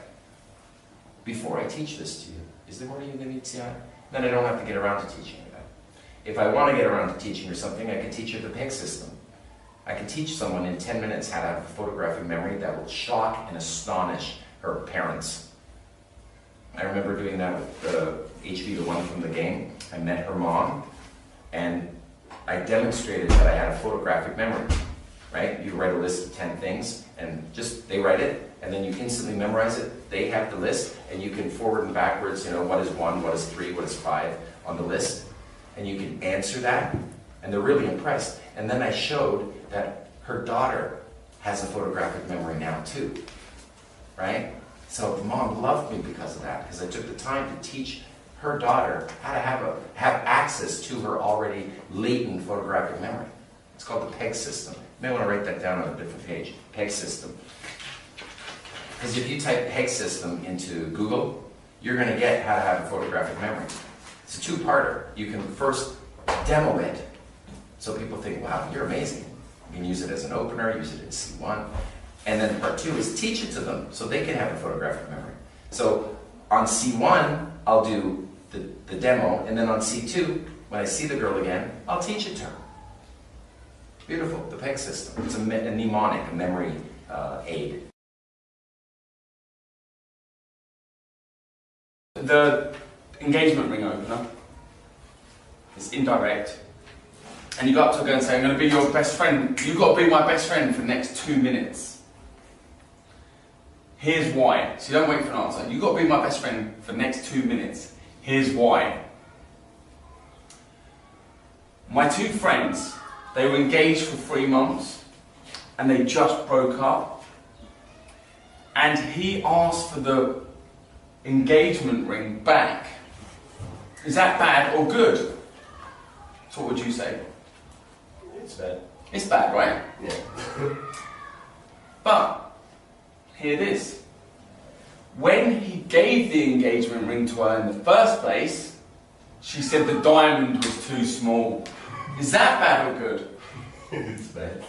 Alright? So who's in the wrong? I don't know. But soon, she's coming and he's coming. We're going to see what happens. Anyway, who the hell are you? Marco. There you go. And that's your little in. Yeah, you don't have to introduce yourself, but it's a way of doing it if you wanted to. Or just stack another opener on top, basically. But that's your in. If they're not hot, introduce yourself. But if they're particularly hot, just introducing yourself may be too much or too strong of an indicator of interest. They may interpret it that way anyway. And so you may not want to throw that in. That's all. Yeah. So I'm your new best friend for the next 2 minutes. Here's a good one. I'm going to make this concise. This is a long one, but I'm going to make it a concise one so you can use it really quickly. I was just chatting to my friend Jen over there, and we were discussing, do you think it's better to be wanted or needed by somebody? What do you think? Needed. Why? Is better what? To be wanted or needed by somebody. Oh, okay. And then you say why? Because Two-part question before I go. Attraction or desire? What do you think's better? And if you want to wait for an answer, you can. If you don't, you say, well, this is what I think. If you take a look around this bar, there may be a few people you're attracted to. It takes a long time to find someone you really, really desire. Don't you think? Yeah. Okay. And if you're doing day game, works in day game. You know, it's quite powerful. I'm anchoring good states to myself all the time. She's in front of me, I'm keynoting. She's getting that connection. So you can wait for an answer, or you can just carry on, get new material out. Because I think wanted, I don't need people that need me. I need my family, but I don't, I want someone that wants me. It's a two-part question before I go. So I'm putting another false time constraint in. It's a two-part question before I go, so it doesn't seem like another question. Attraction or desire? What do you think is more powerful? So attraction or desire? What's more powerful?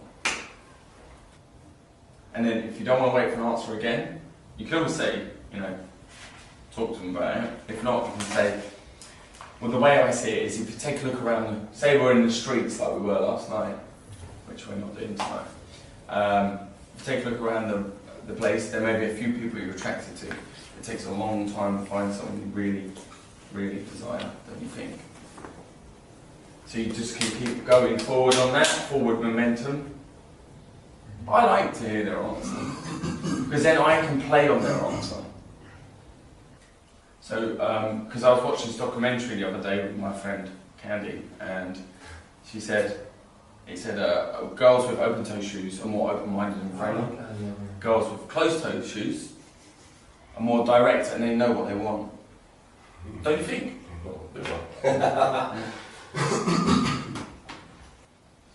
I can give you the quick version as well of my good guy, bad guy routine, which you can get a kiss glows from.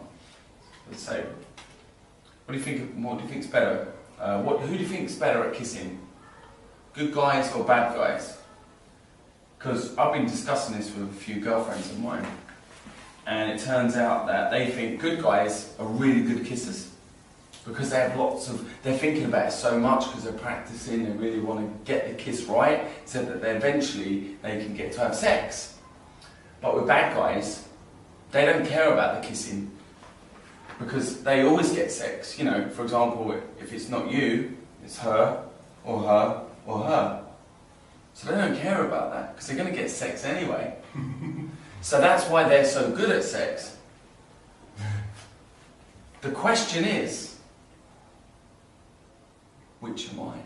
Shall we find out? One more quick one, because a few of you like dancing, so I'm going to do a dance one.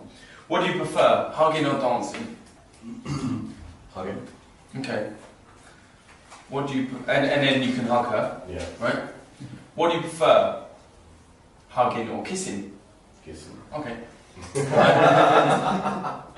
Or if you see the other, what do you prefer? Hugging or kissing? Hug. Hug again. Yeah. And then a moment later, Oh, yeah. what do you prefer? Kissing or kissing? Right? Yeah. Or I've got another social event to go to. Just before I go, I've got to tell you something about yourself. Or I've got or whatever your opener is. I've got another social event to go to now. But so it's like you're actually leaving the building. That's a time constraint of leaving the building, not just leaving the set, but leaving the building. So she can't even bump into you again. I've got another social event I've got to get to real quick. They're waiting for me. And then whatever your opener is on top. So I'm going to point at you. I just want you to know you've got it in your head. You can do quick ones. There's one that I've got something called 3 criteria. But at the end of the 3 criteria, I say this. I'm not going to go through it all right now. It's long. These are ones we can do tomorrow. Or if we're in field tonight, I can tell you as well. Or just demo. But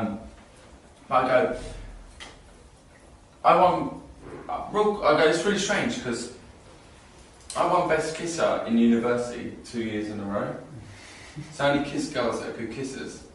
What would you rate yourself on a scale of 1 to 10? What would you rate yourself? 9. Prove it. Okay? What's my DHV story there? It was super quick, right? But it works. What was my DHV story? Yeah, because you were voted the best kisser. You were not just 2 years in a row. Yeah, it's not only one time, it's 2 times. Yeah. And you know what? It would have been the 3rd year as well, but I got kicked out. You know why I got kicked out? Why? Because my sexy teacher wanted to try as well. Write it down, and you get a laugh at the end. But if you're in a group, you can say, what do you think your friend is to the girl? How, on a scale of 1 to 10, what do you think? And what do you think she is? And don't look at each other. Cheating, best friends test, you put in there. And then when they say whisper in my ear, so you're whispering in her, whispering in her ear. So it's getting intimate anyway. Guess what she said? Okay. What? Tongue? Okay. Alright, so you make it fun. So okay, now they're whispering in your ear. So my game's all about getting threesomes, man. So this is why I'm showing you this level of it. I want to get threesomes out of the shit. My motto is always presume a threesome. Yeah. So I'm getting them whispering closer in my ear.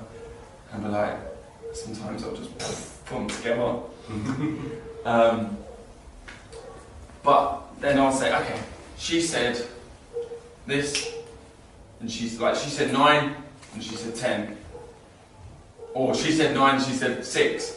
And she go, no, I didn't. And no, I'm joking. Right? And you go, okay, so 9 and 6. Okay, hold on. No tongues, hold on. No tongues though. 1 second. You know, quick. And then, you're right, actually, I'd give her even half a point more. You'll go. No tongues? Right? Fuck, you're both like, I don't know, I can't choose. I really can't choose. Why don't you both find out?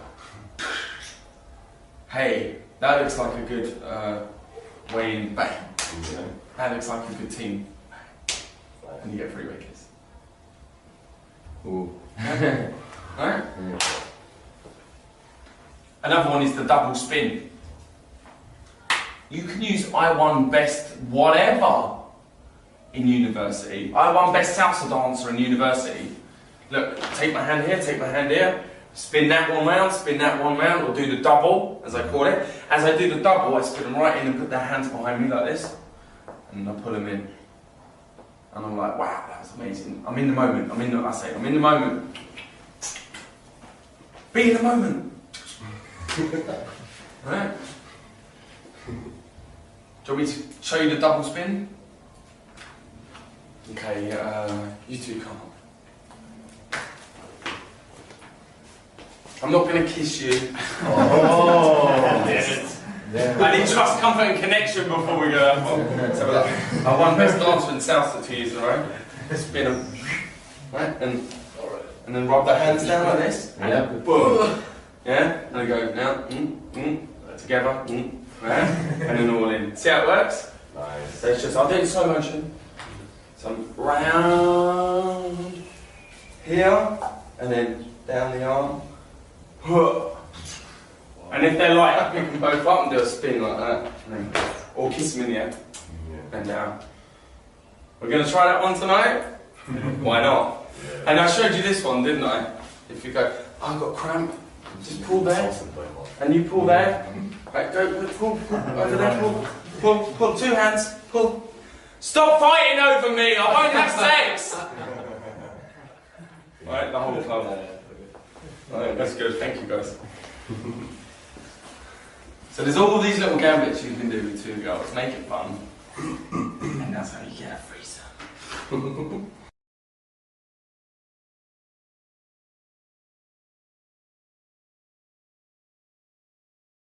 Look, I deliver most of them playfully.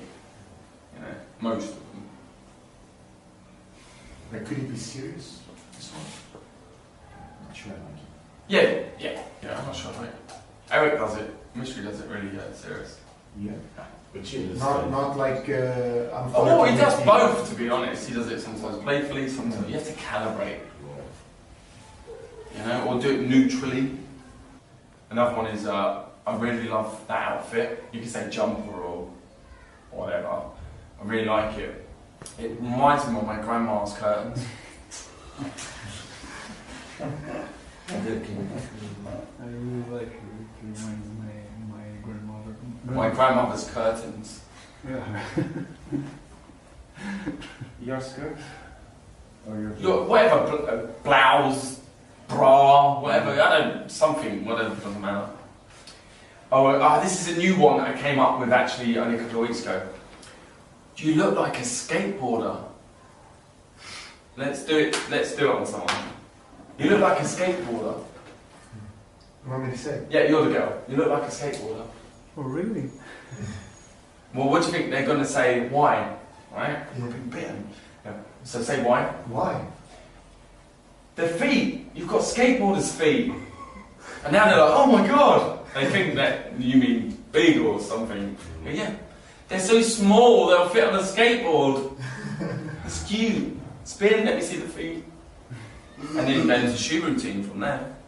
Hey, while we're on the subject of feet, what do you think's better? Good shoes or good set? Yeah? Well, I like both at the same time, but not on my waterbed.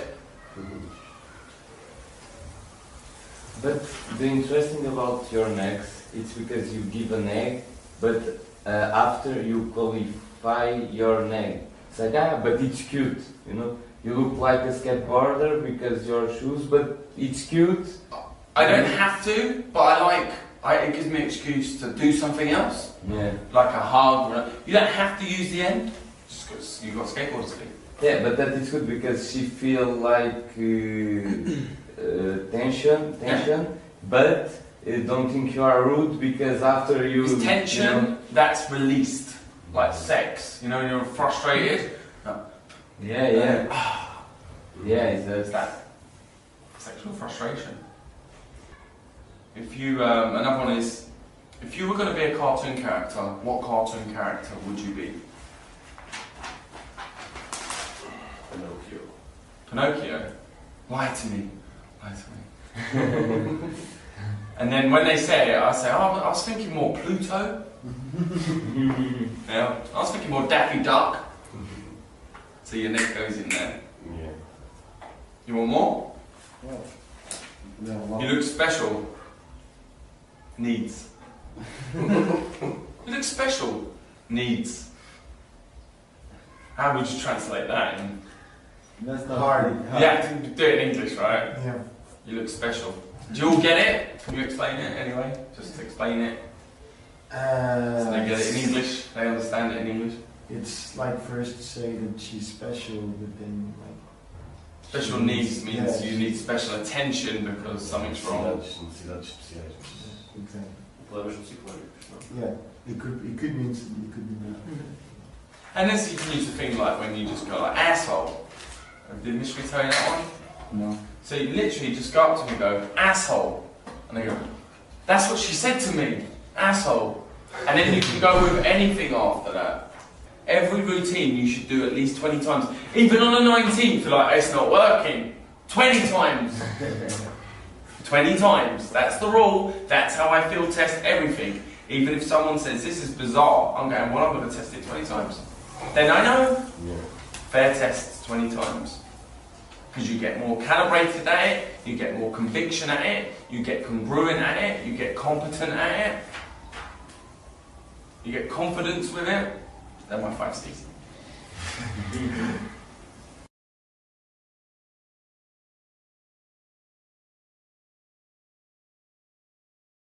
By just being silly and set, actually, and being amused with yourselves, you find that the girls love it.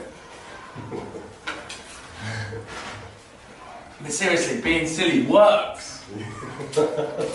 Like the girls aren't even in the game. It's like they're not even involved, but they want to be. It's like, what's going on with these two? These two are like really good buddies. They're amusing themselves, and I know by hanging out with them, we're gonna have fun. Yeah. What was this? How does that saying go? What was funny when you were 4 is funny again? Exactly. We did that one. It doesn't do curls. Yeah, I just imagine doing that to a 10. Right? It's about performing. A pickup artist is a performing artist. It's a performance. You get good at your 25 to 40 minute set, and you're going to reap the rewards of that. You're going to get laid like a rock star. You just have to get really good at 25 minutes and not just talk it out. Chris Rock doesn't just come out and talk it out until he's in a good mood. He comes out strong. He comes out hitting hard. I watched him perform live. I met the guy. He's a genius. The guy knows how to play a room. We gotta be those guys. If you want to pull the type of women you want to pull. This stuff on 10s just works. Seriously, because no one treats them like that. They're all yes men. Here's how you doing. Oh yeah, would you like to come on? Break report. Comedic break report. Then rebuild it. Little breaks and big makeups. Little breaks, big makeups. That's genius. Little breaks, big makeups. Make sense?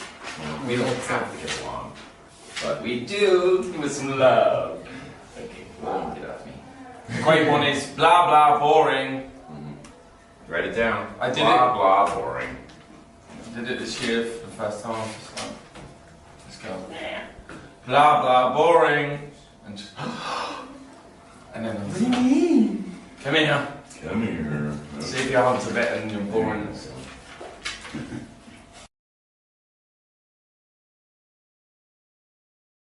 I embed into all my storytelling the 5 main DHV spikes.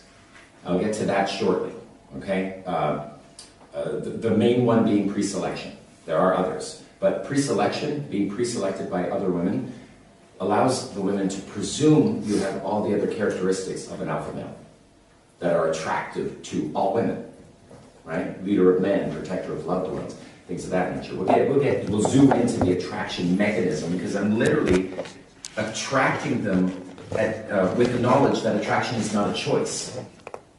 You can attract them systematically using the skill of storytelling, adding into the stories your demonstrations of higher value. And it's really higher survival and replication value, real need that women have. So it kind of works, it's neat. All with throwing them off. You saw me do negs, right? Not only DHVs, and instant value demonstrations, or IVDs, which even the discount magic of doing the joke of making the You know this one. I'm going to make this vanish from my left hand and appear in my right hand. Ready? 1, 2, 3, now. Isn't that good? Okay, now for the hard part. Now for the hard part. To bring it back. 3, 2, 1, now. Huh? Huh? I know what you're thinking. 2 rings, right? No, just 1 ring. I know, fucking miracle. You don't actually have to. You don't actually have to know magic. It is fun too. Sleight of hand. I got your wallet and your heart. But it's the discount magic or the joke magic that got the same laugh. Like I remember I'd go into, in LA, I'd go into a set, I'd do magic, I had no childhood because I learned magic instead, right? Had no friends. And I'd go in and I'd do this great magic that took me years to perfect. And then Style, Neil Strauss, Style, or now the pickup artist formerly known as Style, he'd come in and he'd do some discount magic and then point to me and say, yeah, I taught him everything I know. And I'd be blown out and it'd be like, you don't have to learn magic, Who here is a member of the Pen 15 Club in high school? Yeah, anyone honored to be a part of the Pen 15 Club? The Pen 15 Club as a teenager, it was the highest esteem. Who's got a pen? Who am I gonna make? I gotta make you, man. Yeah. You are an official member now. Put your hand down. Congratulations. You are an official member. Of the Pen 15 Club, yes, I know that too. Yeah. I remember. Oh yeah, it's like peanut. Peanuts. There you go. The Pen 15 Club. There you go. You show it to everybody. Yeah, I remember. Would you say that it's a cool skill to have for nightclubs? Magic? Yeah, sure. I think every one of us should learn at least one piece of magic because we're all going to be grandfathers. When you're a granddad and you know a piece of magic for your grandchildren, right? Start practicing it now because you don't want to fuck it up with your grandchildren. You want to be magical, right? So practice now in our young age. You can bring it in field with you, but only if you're going to get good at it. That's the thing, is that's all my friends, they all want to learn a piece of magic, And like I do the scarf thing, right? And you can do the scarf thing as well. But Matador, for instance, he would do the scarf thing poorly, and I'm like, oh, dude, just don't do it, And it doesn't work with him. Yeah, it's not, you know what I mean? It doesn't work with him. Character. So if you're gonna do it, add it in, sure. But what I'm saying is, it's the discount magic that got the same result. So it's about humor. It's about having something to do, right? Here's another one, if I may. Can you rub me right here? Yeah, rub. Look into my eyes. Okay, what you're doing right now has nothing to do with the magic, but I love it. Right? And the reaction is the magic. If you do magic just to one person, it's not nearly as magical as if you do it to a whole group, and the girl gets to see you running a set. That's power. That's magic. Fair. Okay, but you saw openings take place with openers. The very things that I said I was going to do, I did. Right? False time constraints, DHV material, which we're going to zoom into today to get your DHV spikes into your stories so you can start triggering attraction. The willingness to walk away, the negging. You saw that? Did you see me neg? Pretty harshly sometimes. Oh, there's no off button on this girl. She's pooping words. Right? Ooh, I can smell it. Those things, you got to see all that. Did you get to see me qualify? Is there more to you than meets the eye? Everything I said I was going to do, I did.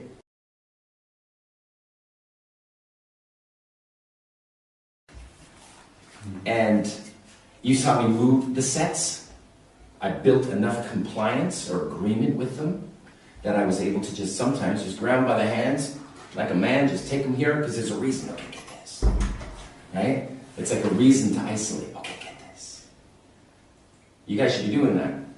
Right? I'm gonna show you guys something so amazing here. Come join me. Actually, before I do, is there more you can meet Sam? And then you never talk. And then I never get to it. I can change my mind and say, you know what? I've changed my mind. I don't think this is the right time or place. Maybe if we see each other again, I'm going to show you this. It's almost too trippy, right? And you never get to it. The next day, you can feel it. What was that thing you were going to say? Well, I need comfort and trust before I start revealing intimate secrets. right? So it's just a nice lead-in, a nice reason to isolate. But point is, map to the terrain. Did you see me lock in? Yes. You know what lock in looks like. You know what If you good don't, lock in put your looks hand like. up. You saw lock in. Locking in is not when you are gaming the girl, but rather moving the girl out, and it looks like she's gaming you. This is a great locking position. If the girl's here, sorry, dude. There you go. But if the girl's here, it looks like I'm further away, and she has to win me over, right? And it looks like I'm more conspiratorial over here. I can get along with her friend. You know, what's wrong with this one, right? And as she wins me over, I can then switch and lean in and show interest, right? She has to earn that though. And if she says something I don't like, I can say, all right, you're losing me, and I can switch back. She feels that, she sees it, and she needs to redeem herself to me. But why did he say that? What did I say wrong? And when she bridges the gap, when I break rapport, she has to work to regain it. And when she does regain it, I will reward her for actually investing in me again, right? And she won't want to break it again because it feels bad. But you have to have the willingness to break rapport in order for a mutual reconnection. She has to work equally with you to make a friendship. You have to show a willingness to walk away. Okay, all right, it was nice meeting you. How do you even roll with her? She keeps interrupting you. She keeps interrupting you, right? But you're watching the subtleties with the knees, interest, disinterest. It's a great lock-in. Another lock-in is sitting down, right? It's a good lock-in, which we really didn't do. I mean, I followed some girls off into a club, could have easily have sat down, joined them for the whole night, and they kind of did join us, you know? And when you have girls with you that you've just met that night, hey, we're going over to XYZ club, come along, party comes with me. I'm the center of the party now. That's my frame. I'm the center of the party. And that means when I move, the party moves. So you can be left behind or you can come with us to the party, right? We're headed to the next venue. Come tag along, but just stay close because you don't want to get lost because you won't get in. You're going to miss out. You're going to be stuck outside. You don't want to be stuck outside, do you? No. Nobody wants to be stuck outside. So stay close. Come in. Come with the party. See that frame? It's a wonderful frame. Hey, come with us. Right? You saw the lock-ins. Very important. You saw my kino. Did you guys see me do kino? Touching? Kino escalation? How many girls did I have? About 8. A lot of girls, right? And it's not me trying to manhandle them and grope them. That's not how it came off, right? I mean, these were hugs, letting go, and then re-hugs. You know, like a second hug from the same person. They wanted to hang around. They seemed quite enamored by it, you know?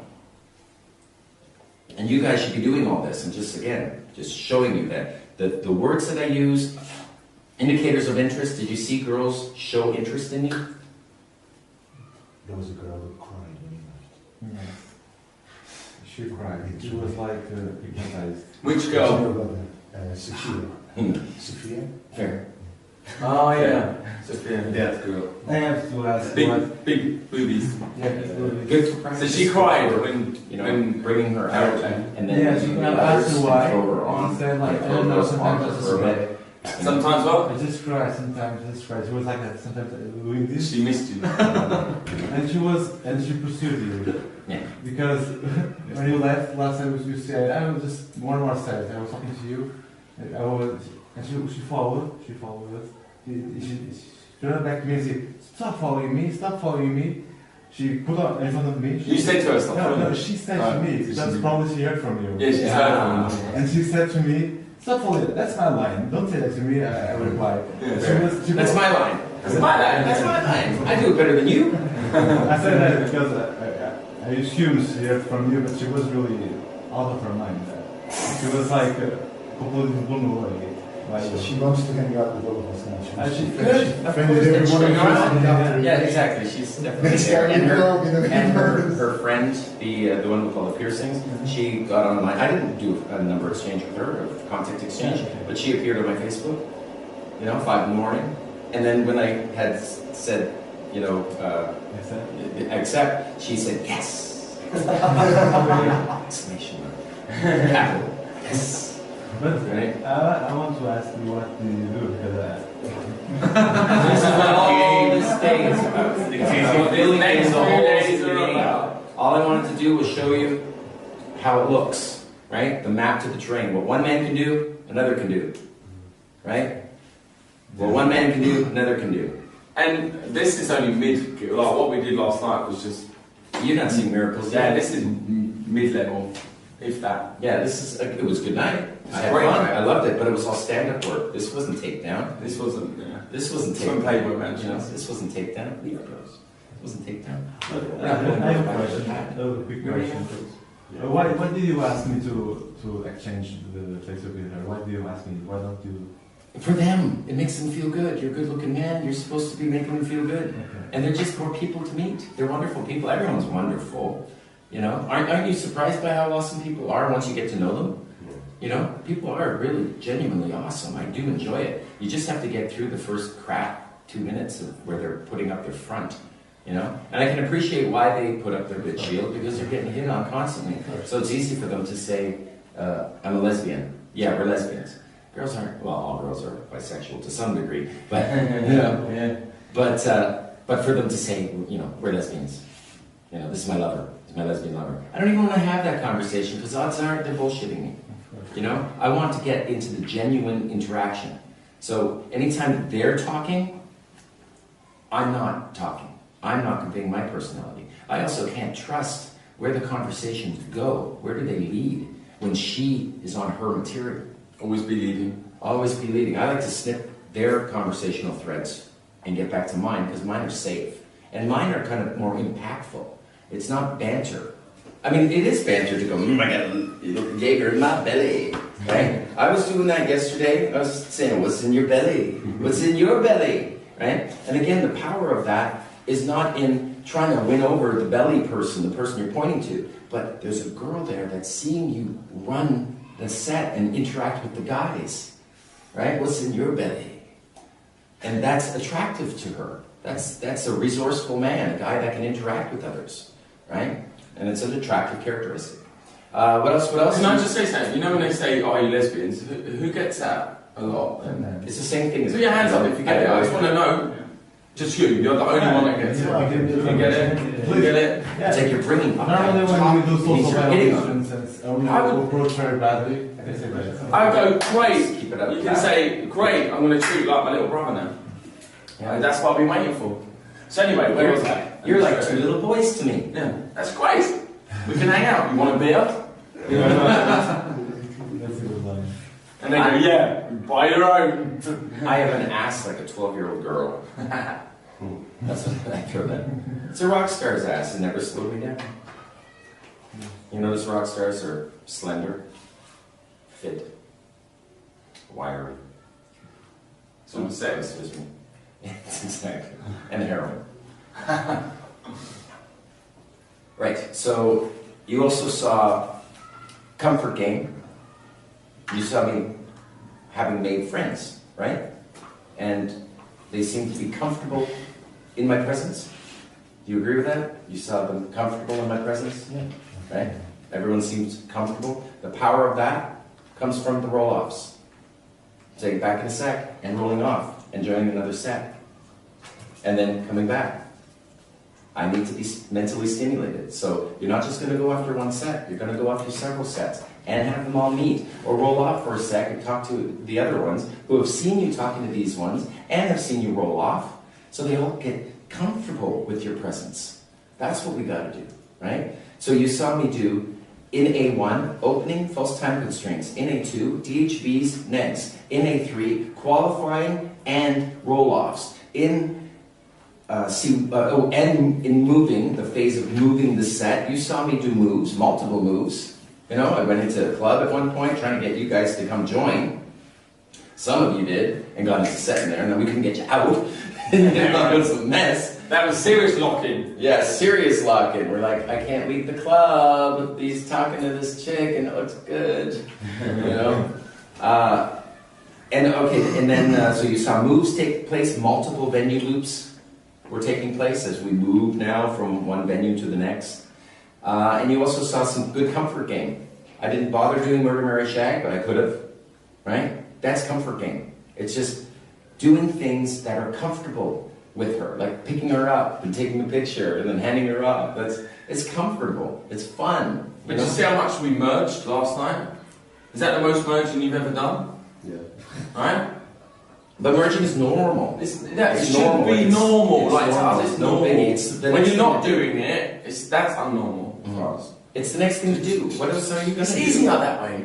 You know? Hey, can meet my It's friends. easier as you merge. It was and easier roll as off. well because there was a lot of sets known, right? We were in a big group, so everybody had someone that they knew in another set. You know what I mean? Yeah, but you create Yeah, but that. that's an illusion in your Yeah. head. Is because one of the guys you know has opened that set and he's in that set. You think, oh, now I can go in. You know, it's a 2-set with my friend. Yeah. But really, it's just a 3-set, Yeah, right? So Take you go them in in. anyway, assume. You know? You know. Exactly. So you assume you know them because in a weird way, don't we all know each other? We all have like a similar spirit. You know, we went to school, we learned a language, and now we can communicate. It's kind of fucking awesome. It's a real pleasure. Bottom dwellers. You know? Yeah, exactly. But there are more similarities than there are differences among men and women. Among us too, but among men and women, there are more similarities than differences. You know, some people are afraid of going into a set because they don't know who they are. Like, I don't know them, I don't know what to say, I don't know how to approach them or why. Right? What commonalities do I share with these people? They're strangers. That's all in your head. They're as strange as your mom. You know, they're as strange as your sister, your brother. There was a time you were introduced to them too. It just happens to be a long time ago, you know? Or the friends that you really care about that have been in your life, there was a time you didn't know them, right? So what is the commonality? What do we share in common with the strange girls that we've never met before? I'll tell you what, we're all, as Baxter just said, bottom dwellers. We do not float on the 60-mile thick ocean of air that can hold up airplanes. We are bottom dwellers. We are all designed to sink down to the bottom of this ocean of air and dwell down here. And the entire sphere is our shared living space.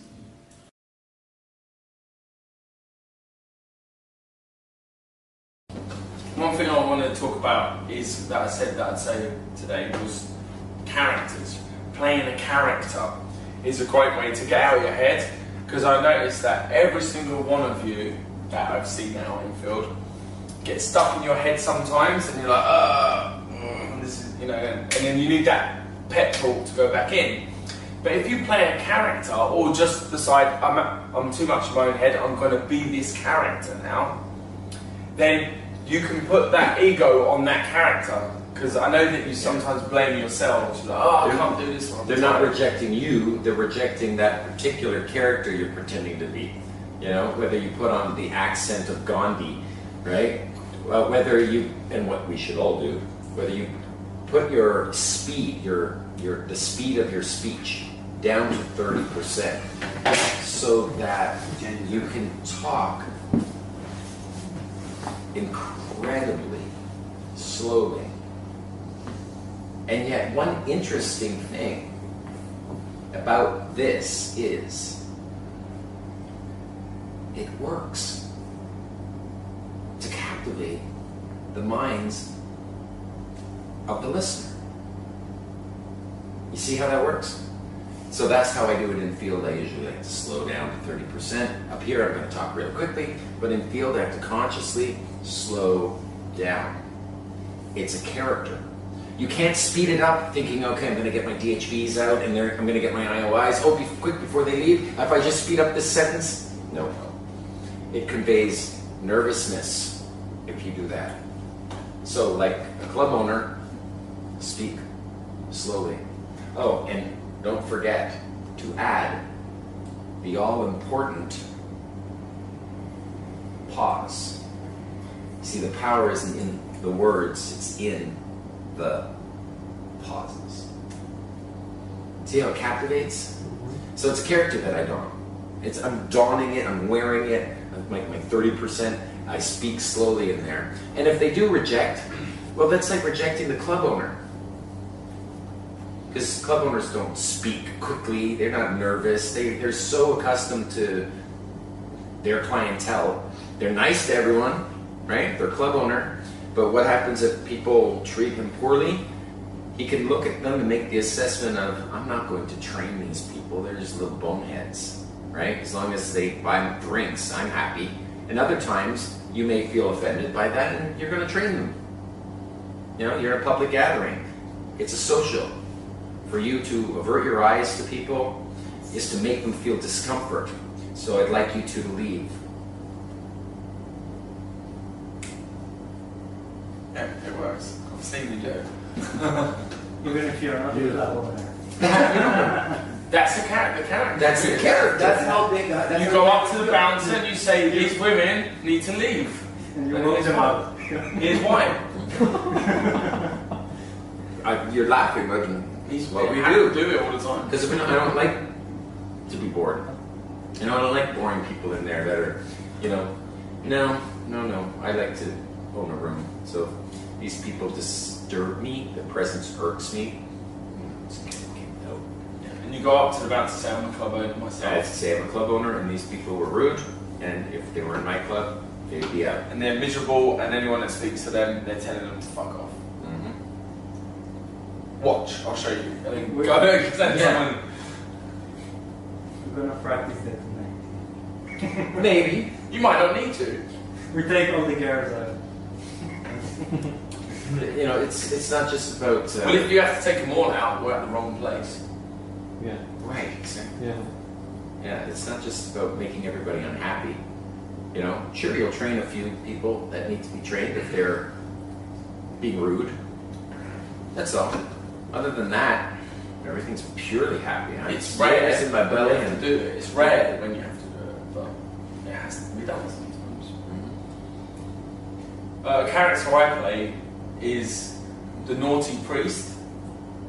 So it happened in Dublin just by chance, and I have a sort of black shirt without a collar, and it's just got a little bit. It's just like a little bit of a cutout. So he has this piece of paper. You get any piece of paper. He folds it up and he tucks it in, so he looks like a priest. And so we went to boot camp in Dublin. We went to this big bar, and I went in, and I totally forgot for a moment I was the priest. But the barmaid put me straight in character for the rest of the next 7 hours, right? And so I went in and I said, "A pint, please." And she was like, "Are you sure?" And I'm like, and then I was like, "Oh shit, yeah, I'm wearing the collar." And so I went, "You're right, it's 10 PM, make it a double whiskey." And then she gave it, and then I was like, "Bless you." So then I was in character, people were starting to look at me at the bar, and there was a couple kissing behind, and I tapped someone on the shoulder, and I went, tap them on the and they were like, instantly they turn and they're like, you know, can you imagine you're making out with a girl and you get tapped and you stop kissing your girl and you turn and it's a priest? And I said, "May I cut in?" I just didn't know what to do. And then I went like this. Yeah. Here you should do a rabbi. Yeah, so what can I do? What's the difference? Get girls. I'll get in trouble doing it. Yeah, exactly. But you lot can do it. But I'm saying, It's just for humor. It's not to start a riot. So it's just for humor. But in Dublin, it was great. Yeah. You know, I mean, Father Dublin's a O'Malley religious here. place, Ireland is a religious place. So there, it hits hard. But because it hits hard, it works better. Yeah. And the fact that you have the mental freedom to do whatever you want, like to just be funny. You know, that really sells it. It makes you, like when we tell jokes, when we throw one-liners, we're willing to say stupid stuff. You know, Willing to say sometimes anything. I poop words. It happens, and the courage of doing that is just somehow the women find that attractive. Verbal diarrhea. Yeah, verbal diarrhea.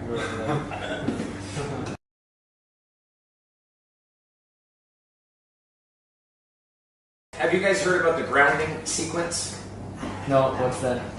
When you hit C1, and I'm presuming at this point, many of you are going to get to C1, you're going to get to a lock-in position. It happens quite quickly, doesn't it? Once you just keep going with you know what you're going to do. You're going to A1, A2, A3, move into C1. You're going to do that slowly but solidly all the way. The beginning's going to be humorous, A1, A2, still DHVing, still not giving a shit, still making them laugh, still making yourself laugh, right? That's the A2. Still got a qualifier. During it, move her into isolation, right? And the group if necessary. Start your C1 material. The grounding sequence. This is 25 minutes of material, guys. C1, C2, if you can't do it in the club because it's too loud. You turn the game off, right, on C1? Pretty much. Yeah, you turn the game off. Game turns off, but you still have to, present yourself. And be human. Right? And be human, exactly. Just trust the built-in charm of your DNA machinery.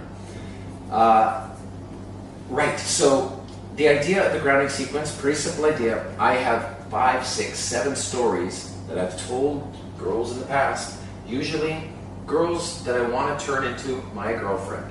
If I don't want to turn into my girlfriend, I'm not going to actually take the time to talk about myself to her at this level. It's called the grounding sequence. I'm going to ground my identity to her reality. So if I'm the CEO of a Fortune 500 club, Fortune 500 corporation, as one of my students was, you can't just say, I'm a CEO. Because from the girl's perspective, that it's bragging. No, and what is it? And it doesn't sound fun. It's like saying you're a marketer. Well, right? You work in a super. And what, a supermarket? No, but a marketer from a girl's perspective sounds like you have a market stall. You sell fruit on the corner, right? But when marketer usually means internet marketer, and therefore, obviously, at least a millionaire. So they don't know the words. The words don't work, right? So you have to ground whatever identity you are to her reality, and it starts by you regressing back to when I was a kid, I wanted to grow up and be X, Y, Z, and that didn't happen, and this happened instead, and then this happened. So you tell all the stories leading up to why you are who you are today, so that if she were to have been you and a child back in time and have those fortuitous adventures leading up to today, she would be you, right? So you get to have her catch up to why you are who you are. Like for the Fortune 500 guy, or 500 guy, he started his business on the kitchen table in his parents' house. That's how it started. Now she can understand that.